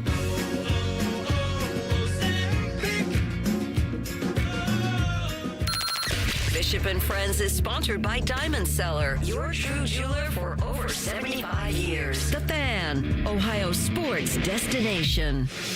Our top men are working on everything except this show. This is Bishop and Friends. All right, before we get to the poll, we've got a Monday Nighter to pick, gentlemen. That is right, guys. Both of you, 7-7, heading into this one tonight. So much improved this week. Good job out of both of you. The Dallas Cowboys in Vegas taking on the Raiders. 3.5-point favorites, the road team. It's nice to know, Reese, that we're at the valedictorian of summer school portion of the picking NFL games. That's where we're at now. Hey, 500. Take a victory lap. Yeah, great. It's gone great last few weeks. I don't know. The hooks are killing me over and over and over again. Vegas is so on it with these hooks. It's crazy. My gut just tells me Dallas gets right with their weaponry, so I'm going to go the Cowboys, and I'll throw the 3.5. Yeah, give me the Cowboys here. I hate it. At least we'll be in it together, buddy. So much. Yeah. All right. What do you have in the poll today, Reese? Daily Fan Poll asks, do you think the Browns should roll with Shedeur Sanders as their starting quarterback for the rest of the season? Interestingly enough, they'll get the Raiders Sunday on a short week. 60% of respondents to the Daily Fan Poll say yes. 40% say no. I'll tell you what, that really quickly became kind of a fun road trip for Browns fans if they want, especially if it is Shedeur, people clamoring to see him. I think the F1 race is there too. Yeah. In Vegas this weekend. So that's kind of a fun game out in Las Vegas this week for a last-minute trip type situation. All right, time for 3 things on a Monday. Hit it, guys. 1, 2, 3 things. Sponsored by Buckeye Lake Marina, Central Ohio's largest selection of new and pre-owned boats. Find your next dream boat at BuckeyeLakeMarina.com. All right, number 1 for me, Beamsy's 6th grade team. We were in the our little town does their preseason basketball tournament. They've been doing it for 40 years. They won the A bracket as 4th graders. They won the A bracket as 5th graders, and yesterday they won it as 6th graders. So I'm giving them their flowers. But the thing that is so remarkable about them, other than just the fact that they're pretty damn good, I have never seen a group defend like this. Like they are Arkansas, Nolan Richardson, 40 minutes of hell, UNLV, Amoeba defense. They just get their hands on loose balls over, and they're talented, but they just defend like crazy. If you can get youth basketball kids, no matter what their age is, to defend like maniacs, they are so tough to beat. And these guys are tough to beat. So good job out of them on the weekend. First thing for me, it wasn't a victory Monday on the field for the Cleveland Browns. I have 2 things Browns related on my desk. One of them is a signed Browns helmet by Bernie Kosar. And this morning around 5 a.m., he was set for a liver transplant. So, yeah, it looks like it's trending in the right direction. So, of course, thoughts and prayers from all Browns fans have been with him. So here's hoping that it goes well today and that he can get back to some health. Yeah, I think it was scheduled for 5 a.m. I think it got started a little bit after that, but he had pre-op at 5 a.m. So fingers crossed and prayers up for 19. The first thing for me, just seeing this morning, Jake Paul was supposed to fight Gervonta Davis coming up here in December. And for some reason, Davis is out of that fight. So they have found a replacement. And I'm guessing if you have been one that's wanted to see Jake Paul get his comeuppance, that's going to happen on December 19th because Jake Paul is now fighting Anthony Joshua, 2-time world heavyweight champion, 6'6", 245 pounds. Now, Jake Paul is 6'1", and I believe most of his fights have been in the 190-ish range. Well, we might see a human die on live TV is what we might do. Now, I am one who thinks that Jake Paul has got a lot more boxing skills than most people think and think that he's just a circus. But this is a circus, and if Anthony Joshua takes this seriously, he might decapitate him. Well, I don't even know how you could get close enough to punch him. Yeah, Jake Paul's program height's 6'1". Yeah, how in the heck does he even get close enough to get near him? Number 2 for me, I don't know if this is happening to you guys, but it certainly has happened to me. Apparently, Black Friday is just all of November now, and Cyber Monday is just all of November. Like it used to be like in these specific times, and now it's just the whole month. Like everybody's 40% off. Everybody, it's like, holy cow, what? There used to be like these moments. Now all of that's gone. And it kind of works because you can get ahead of things. But now I feel like I've got to get moving on all this stuff. And normally I don't do any of the real buying until next week. Second thing for me, I think you get Black Friday deals start now right after Halloween. I think you're right. Yeah. Second thing for me, this reporting from Ross Dellinger. We'll have more on tomorrow, but on Friday, 23 board members representing 12 Big Ten universities held a call with officials from the American Council of Trustees and Alumni regarding the conference's capital investment deal. Ross says many of those joining oppose the capital deal or at the very least want it paused. So 12 of 18, that's a good if you are in the camp of avoid this private capital deal at all costs. A lot of this goes to the way they rolled this out. Like we go talk about the transparency stuff, like the way they rolled this out. Throw it in the trash. Yeah, really poor. Second thing for me, this show in the past has been known to complain about the weather a little bit.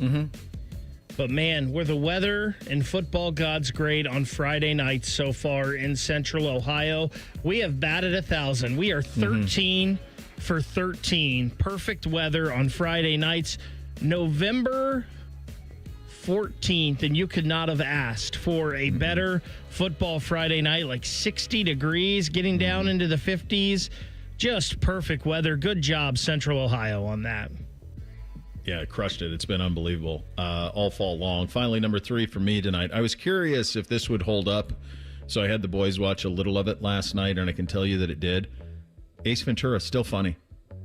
Still funny. They all loved it. The talking out of the rear end, all of it. Like, it all still plays. Good job out of them. Yeah, Jim Carrey still holds up. Did Liar Liar about a month ago, and it was still hilarious. Final thing for me, no more lower.com field in 2026. The Columbus Crew are going to go with another sponsor for the stadium. In the last year, 2026 will be under the current Major League Soccer schedule because they're doing the international thing starting in 2027. So this will be a very transformative period for the Columbus Crew starting in January. Final thing for me, don't go anywhere. Rothman and Ice coming up next. They will have more Ohio State, UCLA reaction. Talk about the health of the receivers, all that fun stuff. You have that to look forward to, which is nice. We are back tomorrow. Thanks for listening, Bishop and Friends, right here on The Fan. Common man, a radio veteran, has a large hemorrhoid. Timmy Hall, a good, clean boy, moonlights as man's hemorrhoid. Common Man and Timmy. Weekdays at 3. The Fan.